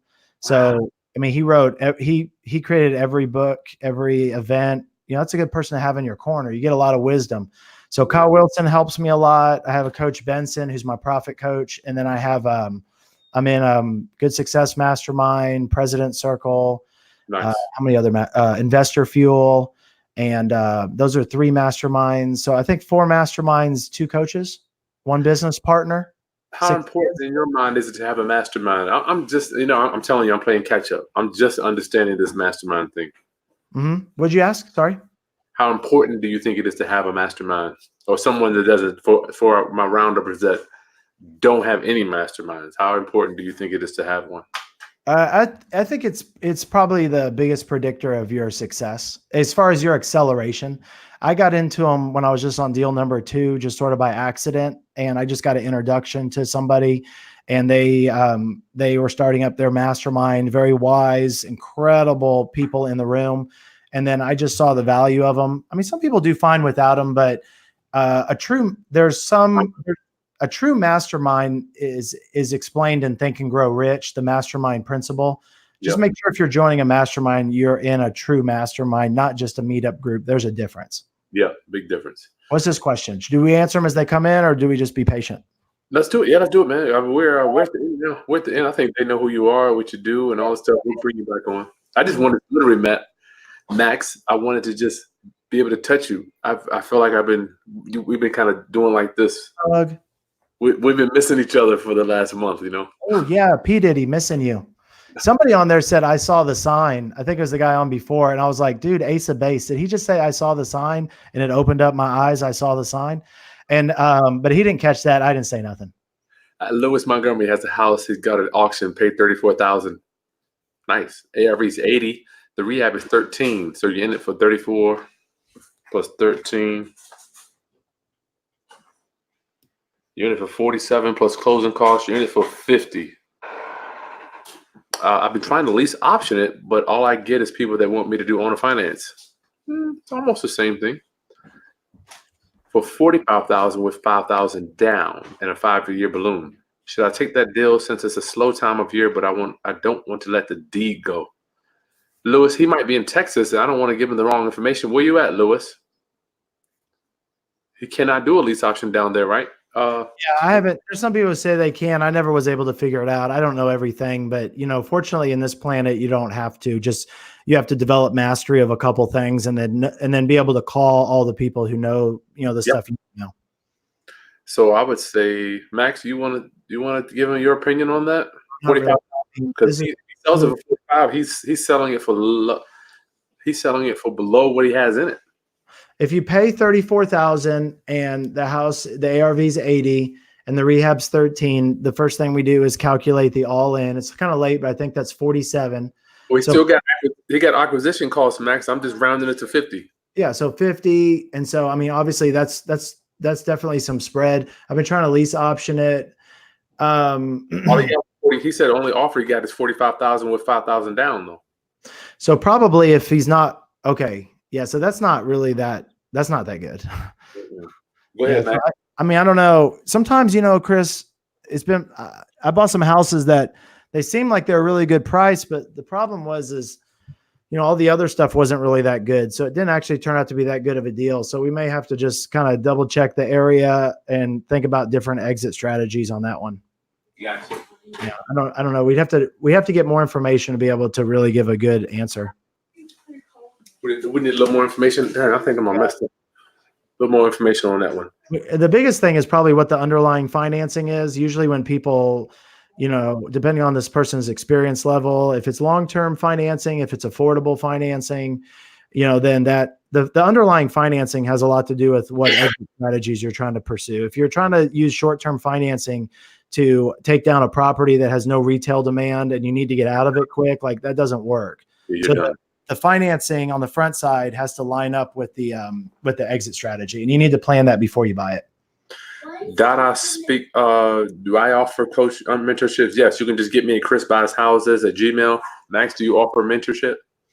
No, not right now. I don't know. Maybe I'm not sure. What is mentorship defined? We have a podcast that we're launching. People can watch that.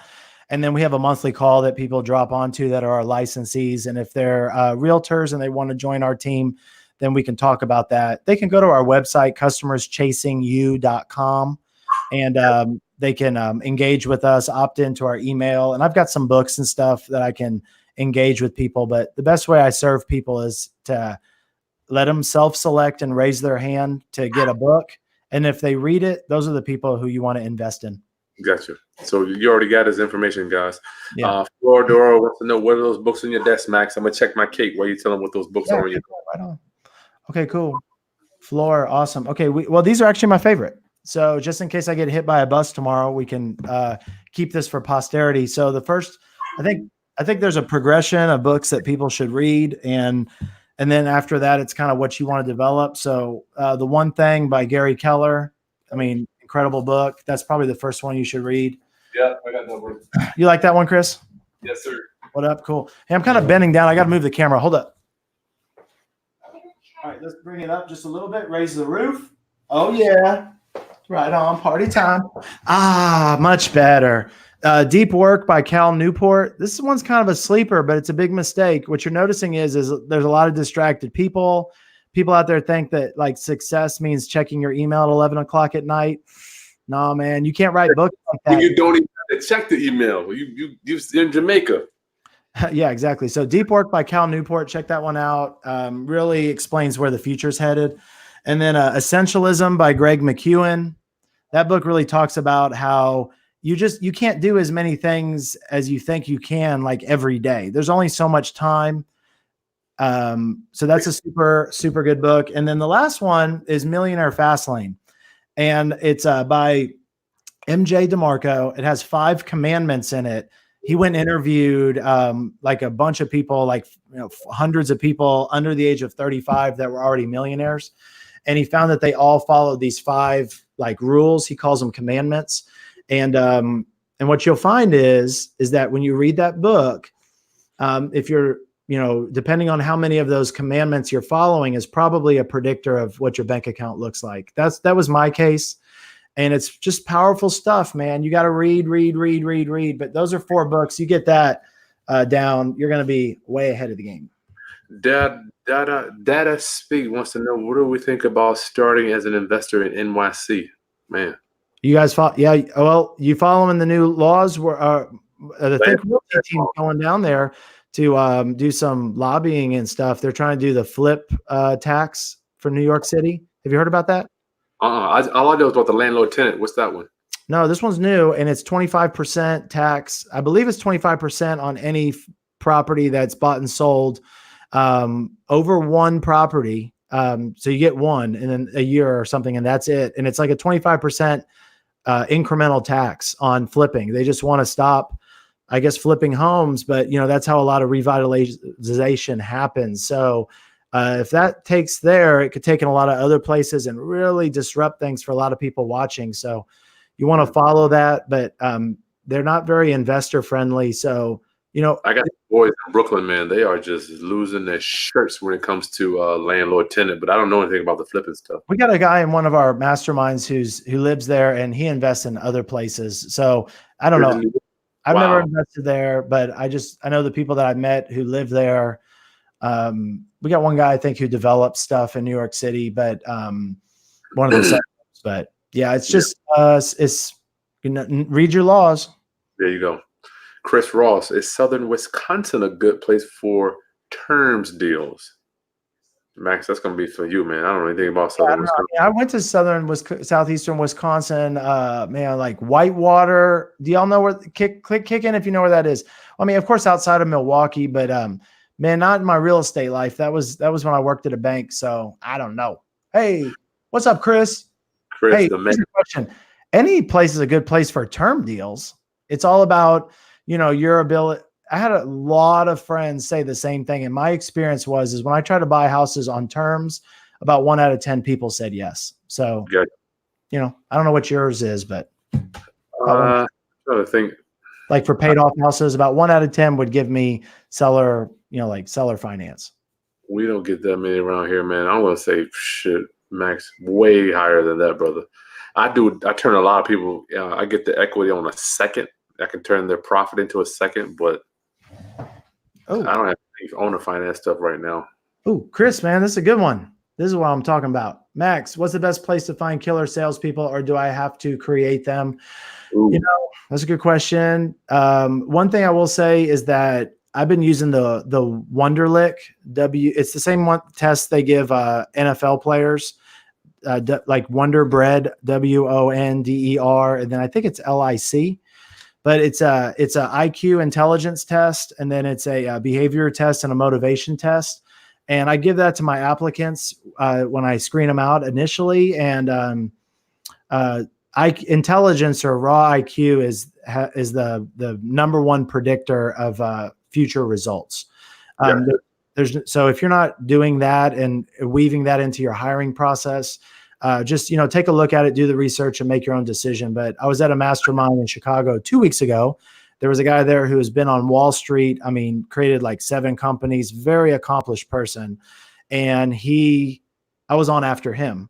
And he said, hey, I know a lot of people need help with hiring. One little tip that's helped us a lot is using the Wonderlic. And I started laughing because I was like, that's what I'm talking about in my next presentation. And so that's been a game changer. So I think that you can find them. Also think this, do they have to be on location or outside? If it's phone sales, there's a lot of people that are in these smaller markets. There's not as much economic opportunity. And they really, there's some really smart people in these places that can provide incredible results for your business. And so the more people you can hire that live outside of your local area, the more you widen your pool and help put the odds in your favor. Nice. Chris Birch, my boy. Max, when you coming to Virginia, Maryland, DC area?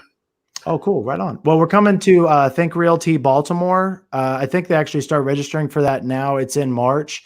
And we're going to be there on Sunday talking about mobile home investing. And then I'll be there. So it's in Baltimore. Come down and say howdy. What's up? And if you want to book, I've written a lot of them. Just holler at me and I'll bring you one. Chris, I got this new one out that I love, Net Profit Workbook. It's a good book. It's on Amazon, but if you holler at me, I'll get a copy of it to you. Real talk amongst real estate investors. Hey, well, if you know somebody that's got a club or something, I'll send you my mixtape, and if they like it, then I got a cassette tape. If they like it, then I'll come down there and share what I know. But the talk seminar with you, maybe something we could do with Chris as well, dude. Yeah, Chris has got game. If he wanted to co-host an event for me, I'll bring the what are they bringing Coming to America, the rose petals. So I'll put the rose petals down. If Chris just rolls with me, man, I'll feel big time. Let's do it, Chris. Let's put on a live event and let people know what's up. I'm down. Homies that'll come. I got some licensees up there. Chris, with the new laws needing people to be licensed wholesalers, are there changes for the wholesalers like me who already happen to be licensed in Louisiana? Max, you're better. I want Max to tackle this one. new laws, people licensed. Oh, okay. Yeah, I don't know what it is for Louisiana, but I mean, here's the deal, Chris. Guys, everybody listening, let's focus, okay? Let's just calm down, okay? Instead of thinking about what's going to change next year or in the next 10 years, let's think about what's not going to change, okay? What's not going to change is that the government is going to want to have more control over the real estate industry for whatever reason. Maybe it's so they can keep more power for themselves. Maybe they're really trying to look out for the little guy. Maybe it's a fee shakedown. But I see this trend continuing. We read about it today in the paper about the licenses for Uber in London and how, you know, everybody wants to shake them down. So I think it's probably just a word to the wise. What I'm telling people in my membership is start getting your license going now, because it's probably just going to become a requirement and you don't want to be caught with your pants down. Yeah. I can't imagine the government wanting less money over time. I don't see it. No, I don't think that's going to happen. Well, they can't, because I mean, if you read the article from 2 days ago, they talked about, you know, the seniors, the baby boomers, and all the entitlement programs with, you know, the Medicare and all that. And I'm not saying people shouldn't get that or what was promised. I'm just saying it's gonna cost money, and you're gonna do two things. They're gonna get more. They're gonna extract more from you. And then they're going to print more of it, which makes your dollars that you have less of now because they just extracted more. Now that the fewer dollars you have are actually worth less because there's more of them. So it takes more of them to buy the same stuff. So you're in a lot of trouble there. So the solution is to get your real estate license, start doing wholesaling the right way for your state, be above board, and then save that money and get it and invest it into some sort of fixed asset. Because when the houses go up to $800,000 because the money's worthless, if you're just hoping on wages, they're not going to be able to keep up. They haven't been able to keep up since the mid 70s. That's why everybody's working day and night.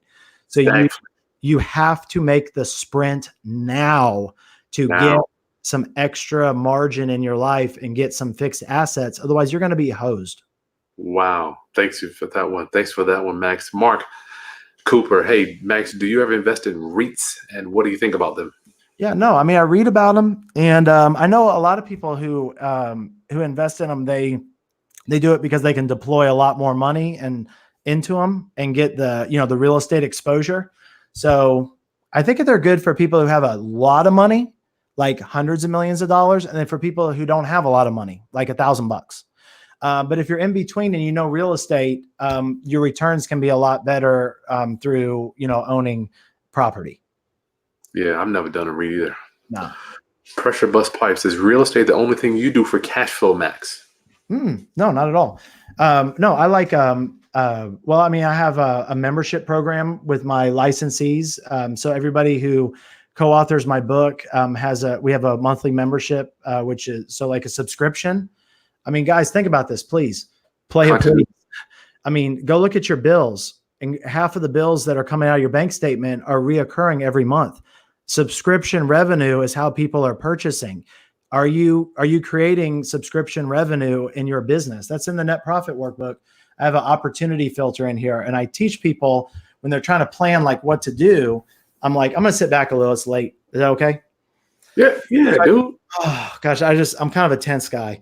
So I teach people how one of the things when you're evaluating a business opportunity is, you want reoccurring monies. So we have courses for mobile homes that produces cash flow. We made the course once, and then people keep buying it. Well, so Max, I'm thinking a lot of us, even including me, just the mindset. Like I remember when I first got my merchant account. Mm-hmm. The bottom line where now I'm accepting payments, it was like a mind shift I had to get out of, Max. It took me some time to say, no. I don't want to give you I want to take credit cards. I want to be the one charging it. I want to be the one with the monthly subscription. What can you tell them, Max? Because some people might not even think that they can even create something like that. Oh gosh. I mean, we could talk a whole episode on that. We could create a whole show on that. But Chris, do you know that Nigeria is, I think, the third or fourth biggest producer of oil in the world? Okay. And they are relatively poor, very poor compared to the other top 4, 5, 6 oil producing countries. Do you want to take a gander as to why that might be? This is for this question. What's going on in Nigeria that is causing them to have the benefit of an incredible amount of in-demand resources, oil, but not have the income to show for it compared to the other countries? Yeah, I don't know, Max. I mean, I would say there's more than one thing. I mean, policy you're talking about. I mean, it could be a number of things, I would guess. I don't know. I just want to know what your guess is. It doesn't seem like you like to guess as much as I do. I love guessing. It's one of my favorite hobbies. Chewing gum, not dying, and guessing. I love those. I'm thinking policy. I'm just thinking about the control that the European markets have over there would be my first guess. I mean, good question, and that's true. Actually, I was redoing my book deal because your books is your most powerful asset. Because and we can talk about this longer, but books are very important. One of them is called, it's called Looting Africa, and it talks about what you're saying. How these countries were just pillaged. And it's very sad. They don't have refineries. So the way that the oil game works is they take oil at $50 for a barrel, and they send it to the refinery. They put it in all the stuff, and then out comes $200 worth of product. So they've increased the value. I have a friend who buys large amounts of coffee beans in other countries. He brings them back, gourmet roasts them at a very high technical level. He increases the value 10 times. So that's what refineries do. Refineries are very important. That's the part of the process that creates the most profit, is the refining. Okay. So how does this relate to what we're talking about, making money? Well, there's 3 steps to making money with your mind. Okay. There's 3. One of them is you have to put stuff in your mind. Okay. So you have to put information in. That's why we just did book recommendations. Okay. Then you have to refine, you have to mine the gold that's in your brain and turn it and package it in a way that people can consume, things that people want. I mean, Millionaire Fastlane, the commandment of need. If you have something that people need and they can consume it, then they will pay you for that. And then the last part, third, is delivery. You have to have some mechanism to deliver that. And so, I mean, that's what we're doing with Mobile Vested. My partner, Glenn, had been in mobile homes for 37 years. I mean, he's done all in mobile homes, 37 years, thousands of transactions. Okay? My mentor, the mobile home guy, it's weird you mentioned him. It's weird your guy is a mobile home guy because Lonnie Scruggs was my mentor, and he owns. Oh, really? I didn't know that. You heard of Lonnie? Yeah, absolutely. That was my mentor, dude. Wow, that's cool. Yeah, I never got to meet him, but I've heard a lot of great things about him. Mm-hmm. Yes. So when I met Glenn, he had a lot of gold in his brain because he collected it for 37 years through his life experience. And I just can't grind. If we come full circle in the show, I can't grind fast enough to catch up to 37 years of mobile home knowledge. Impossible. Yeah. So, but I saw, it wasn't being shared with others. So my gift that I've developed, is being able to take knowledge and then structure it and arrange it into a way that people can consume it. Because I was a teacher, I have a master's degree in teaching, so I understand how to take complicated ideas and turn them into, like a workbook, right? Like that. That's what we did with Mobile Vested. Is I took 37 years of his brain, all the deals that I've done in mobile home and single family, and we put them into a way that people can, learn this stuff fast. And so y'all can do that. All you have to do is just learn something that's valuable, package it in a way that people can, consume, and then offer it to them. And crazy. And when I started out doing membership sites, I used Thinkific, and they've got a really easy platform. I went to Virginia. I had this course that I taught that was like the 80-20 principle, like applied all throughout somebody's business. And I think I spoke, and I had about 8 really happy customers, 9 happy customers. So it was like $8,000. And then they paid a subscription fee to work with me monthly on just like a group call. Continuity, round uppers, continuity. You got to learn that concept, continuity. So I hope that answered your question.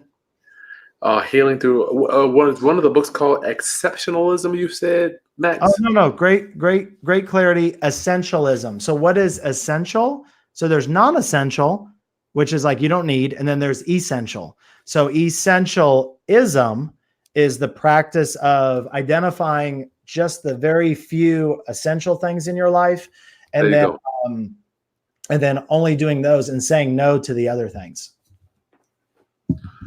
That's what essentialism is, people. Get on board or get left behind. You know why I like that, Chris? You want to know? Go. Wow. Yeah, because Warren Buffett has a net worth, $80 billion, a lot of money. I think 80 or 90% of his net worth is from 9 decisions that he made. So basically, it was almost like one really good decision per decade, because he's been investing like 80 years now. He started so young, he's getting older. And but he amassed the second, third, fourth biggest fortune in world history, like current times, current money. And it's like, it was based on one really good decision a decade. So can you imagine how many things he said no to? Yeah. That's what essentialism is, Chris. It's weird. I think as we get better investors, saying no doesn't hurt as bad. Because when I say no, I know I say newbies around. They're just like, how can you say no to this beautiful deal? I'm like, the numbers don't work. Let's go. I think it's you say yes to everything. When you say yes to something, you're saying no to something else. You're always saying no. I like that. Nice. All right, last thing, and let's get out of here. It's 10 o'clock at night. Get on it, Jones. What action plan? This is a good one. We're gonna put Max to get his brain cranking. What action plan could you provide for a newbie real estate investor, Max? That's a good question. I think the first thing is to get really clear on what your goals are. Clear. And, because everything that we do is the strategies and tactics that we deploy is based on that. I think read the book When. The strategies that worked when I got started full-time real estate, 2015, they don't work as well as in today's time. A lot of people are scared to get up there and admit that. A lot of people are, based on what I did, if I tried to do what I did right now, I wouldn't have made it. I wouldn't have made it. I didn't just get started and I have some sort of magical touch. I sold my house. I lived off the equity in it for a little while. There were times where I was using, a line of credit to make payroll that week. Anybody who tells you that everything they did is always worked out and it's perfect is full of crap. Or maybe it is perfect, but that wasn't my experience. The key is do you learn from your experience? Jeff Bezos likes to hire people who change their mind a lot, because as you're exposed to new data, then do you change your mind and change your decision? So I think get it on. Oh, I don't know. Is that Marvin Gaye, Yonez? What I would say is that, listen to this channel and figure out what you want to do and just start reading, because most people that I know that seem to like never really get it or never really make like the leap, I ask them what their habits are. What you reading? And they're like, I'm more a podcast. And hey, we love those people, right? There's nothing wrong with that. But when you're not doing this, there's no substitute for reading, and that is impossible. So you got to read, man. Words, how it comes into your mind. But Max, let me ask you. I'm so sad because we could do a telethon. Ladies and gentlemen, right now, you're going to see a number flashing by. And if you love Jesus and you want to make a commitment tonight and you want to help people on your real estate journey, I'm praying that you will right now. I want you to call that number and make your pledge. Okay. We could go all night if we needed to. That's how I feel about helping people. And it's such a blessing to be able to come on and communicate with your audience. So thank you for inviting me. Max, I want to ask you, as 2020 approaches, I am implementing a hardcore strategy just to add a bunch of Airbnbs. I'm looking at, just a few years ago, Max, there was no way to get passive cash flow with this exit strategy, right? So our industry is almost this nebulous thing that's moving based on the internet, but before there was no Airbnb, before there were no virtual assistants. There was no online comp pulling services. It's so much data now for us to use to create these other incomes, Max. Is there one blanket thing? I see that Get It On Jones wants to know, what can you provide a newbie? I just don't even know if I want to say, hey, get out there and be a buy and hold. I mean, I just don't even know if we have to live in that box anymore, Max. Yeah, I agree. Yeah, I mean, there's a lot of different ways to remember. There's a lot of different ways. There's a lot of different destinations that people are trying to get to, right? Okay. But then there's a lot of different ways to get to the same destination. It depends on what resources you have at your disposal, what tools, what your background is, where you live, what your risk tolerance is, what your IQ is.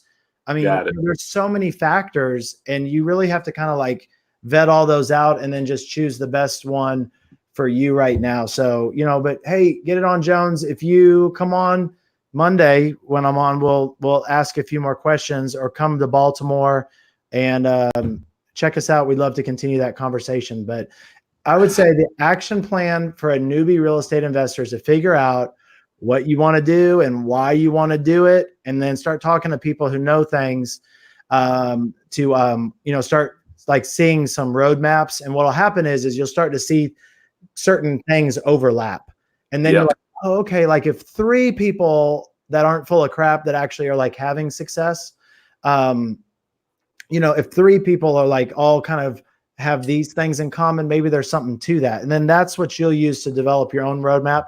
But I mean, if you got a lot of resources and you have, cash at your disposal, hire somebody that can help you figure all that out. There's coaches and mentors that can do that. I was going to mention that, Max. Should they be prepared to spend some money on some education or networking events, perhaps? It just depends on the person. I had somebody, I was talking to Jay Scott at dinner, he's on Bigger Pockets and stuff. And I read his book on flipping houses, and I was at a speaker's dinner with him in Philly a few weeks ago or a month ago. And we were chatting with him and some of the other folks on that network. And I said, hey, I read your book like 4 years ago, and it was kind of like the first one I read on flipping houses, and it jump started, my success. I was so excited to meet him. And, I mean, maybe even more excited than Robert Kiyosaki. I didn't want to tell Robert that. If Robert's listening right now, I mean, I didn't mean that, I guess. I don't know. But today, I was totally stoked, man. I was like so excited. I just remember his book so well. I was sitting in the doctor's office. My wife was about to have our number 5 girl, and I would just read that book, and I was teaching school.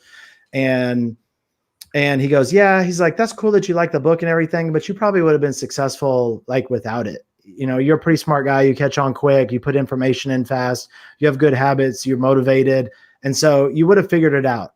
So I think people need to really dial in to like where they're truly at. There's a difference between your current state, like you think, like in fantasy land, and like what's currently going on. So if you get really real with yourself, and that's all in this book, that's chapter 2, current state. So if you want to go through this net profit workbook, holler at me. My assistant's in Philly. She'll send it to you.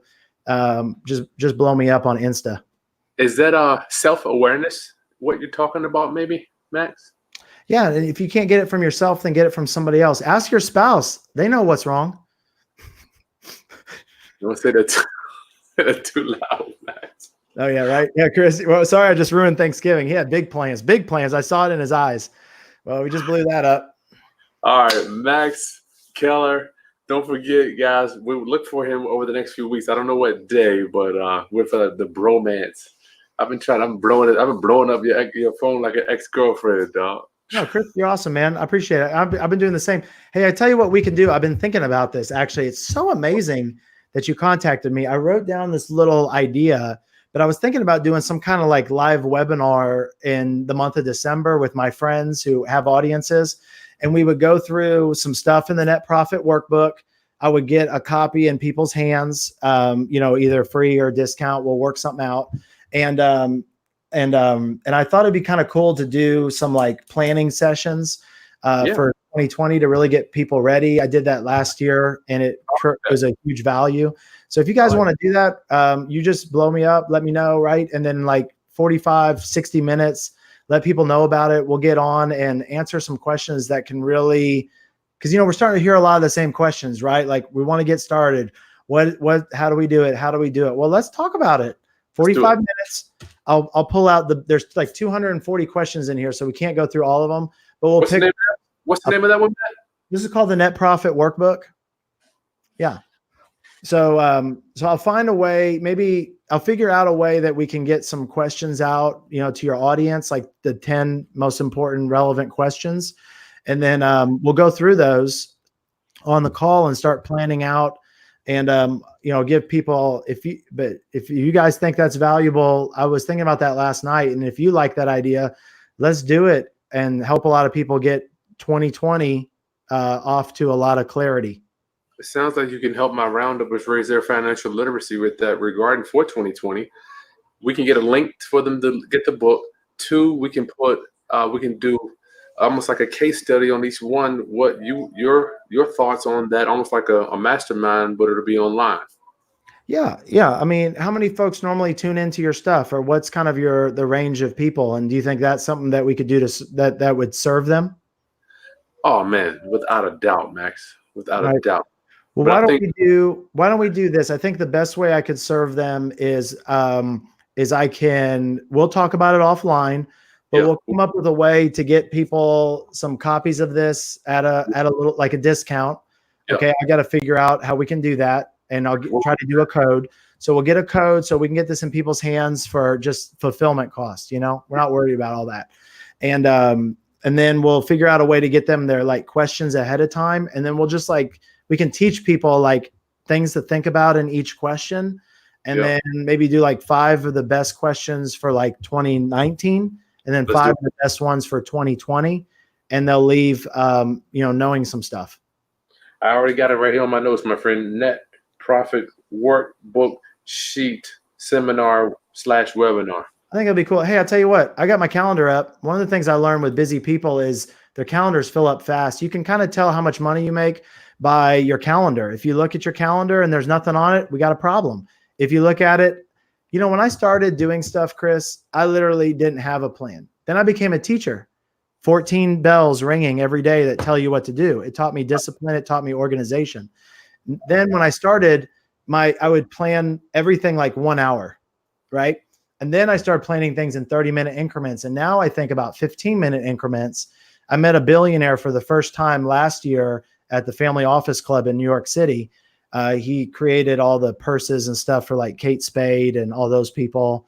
And, he's a billionaire. He's a friend of mine, friend of a friend who I got invited to go see. And anyways, he was talking about, measuring like time in, like 1 minute increments and being dead serious with that. And so how we invest our time says a lot about, where we value our priorities and how we're going to do. So we're going to talk about the 3, if you come and tell your friends, guys, if you're still on, we're going to talk about the 3 biggest ways to set up 2020 like you've never seen it before. We're going to talk about how to become a master of time. We're going to talk about how to become a master of relationships. And we're going to talk about how to become a master of value. Because as you move up the pyramid and you're looking for new opportunity, successful people have mastery of those 3 things. So the questions will focus around those. And our goal is to get 500 people there. So tell your friends. And it's free. Wow. And wait. So when are we doing it? So I think my birthday's coming up. Why don't we do it on my birthday? What's your birthday? December 12th. All right, mine is the 4th. So we're both Sagittarius. Yeah. Do you always do them on Monday? Well, Monday Masters is just a thing where I was going to just go over your background. It doesn't have to be Monday. It can be any day of the week. Yeah. Okay. Looks like it's good. I found that planning takes time. And in our country, our mindset is like we like plan for 1 day and then work for 6. Okay. And then if you go to other countries, they plan for 6 days and work for 1. Think about it. Think about it. So let's look at our calendars and see what's up. But even if we do an evening, I mean, I've got, what's that? How do I have a mastermind in the night? Yeah. So like the week of the 9th, is Monday the best day? Oh, yeah. The 12th is your birthday though. Yeah. I didn't really want to do it on my birthday. I want to take a nap. I'm tired. Hey, let's do it on your birthday. 4th. I don't know if we can get the books in their hands that fast, dude. No. We need a little bit of time. If we're going to get I don't think that we're going to be able to get the books in their hands that fast. But we can get the worksheet. And so if we do some like little registration thing, I'll create the worksheet pretty quick and then they can start thinking about it and we'll talk about it. And then by the event, we'll have the code where they can get the discounted books. So I think that's probably our best route. Let's do this. How about the 19th? Can we do we have to do evening or can you do daytime? Oh, daytime's fine. The 19th, December 19th? Yeah. I don't think I'm traveling and it looks like we're good. Yeah, what time? Let's do it has 3 Eastern Standard. 3 Eastern, 2 o'clock my time? Yep. Yep. And we're calling it time value relationships for building your 2020 business. That sounds okay. You got 43,000 subs, so you call it whatever you want. I'm taking notes from you. Well, it's 10:15. I'm not firing on all my cylinders. I'm going to be frank with you right now. So I'm going to leave it at that one, but then I'll modify. Can we modify the name of it? Yeah, we'll figure it out. And I'll promote it too, and we're going to have a good time, and we'll work on the deliverables. So show up, tell your friends. We are going to blow the roof off and blow your mind. We're going to have some discounted books.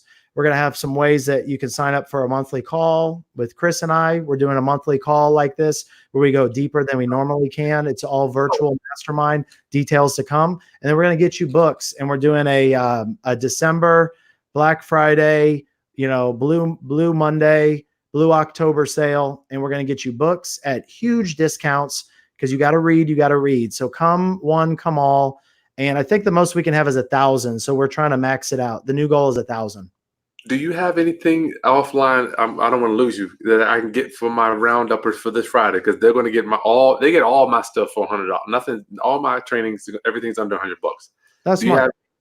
have any training you got that I can give them? You don't have to do it now, but I can catch up with you for Friday.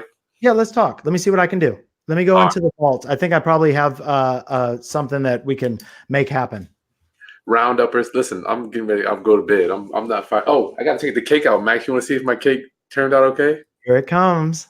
Dun, da, da, da. Dude, I want to see it. That's the only reason I stayed on. Drum roll. I was even having tonight. I was going to be baking so I could have you on. Yeah, sorry about that. When it's a little light, you can tell the kids, man, I talked to Jerry Seinfeld's nephew for like 3 hours. Max, you are too much, brother. Yeah, I know it, right? What do you think of this wall? You like it? What am I going to put this cake on when the other cake is in that one? Just put it on Bruce wrap. Rose wrap. We got more live comments.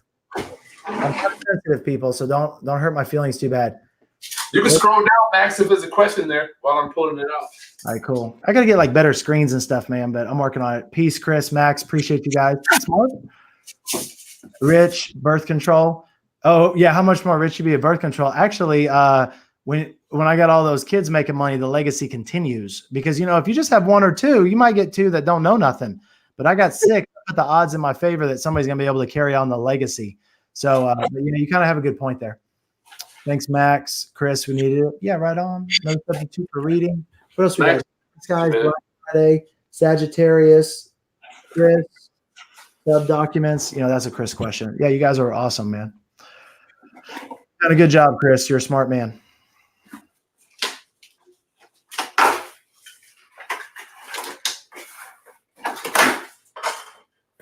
Okay, let's do this. Let's go. The unveiling. Can I get a drum roll? Not real coordinated. I'm good at math. I'm scared, Max. Let's see what we got. Don't be scared. There's only like 7 people watching. Ta-da! Listen good. Man, listen. All right. We made it around. That's it. I think it's a girl. He got very delicate hands. You got incredible baking skills. Good luck being a girl dad. Where are we at? Oh, is that it? Oh, okay. We're done. We're still live. Happy Thanksgiving. Stay tuned. I have the Black Friday stuff, gender reveal on Thanksgiving Day, and you'll meet my brother and his family on Thanksgiving Day. Rounduppers. Peace. Peace. Hey.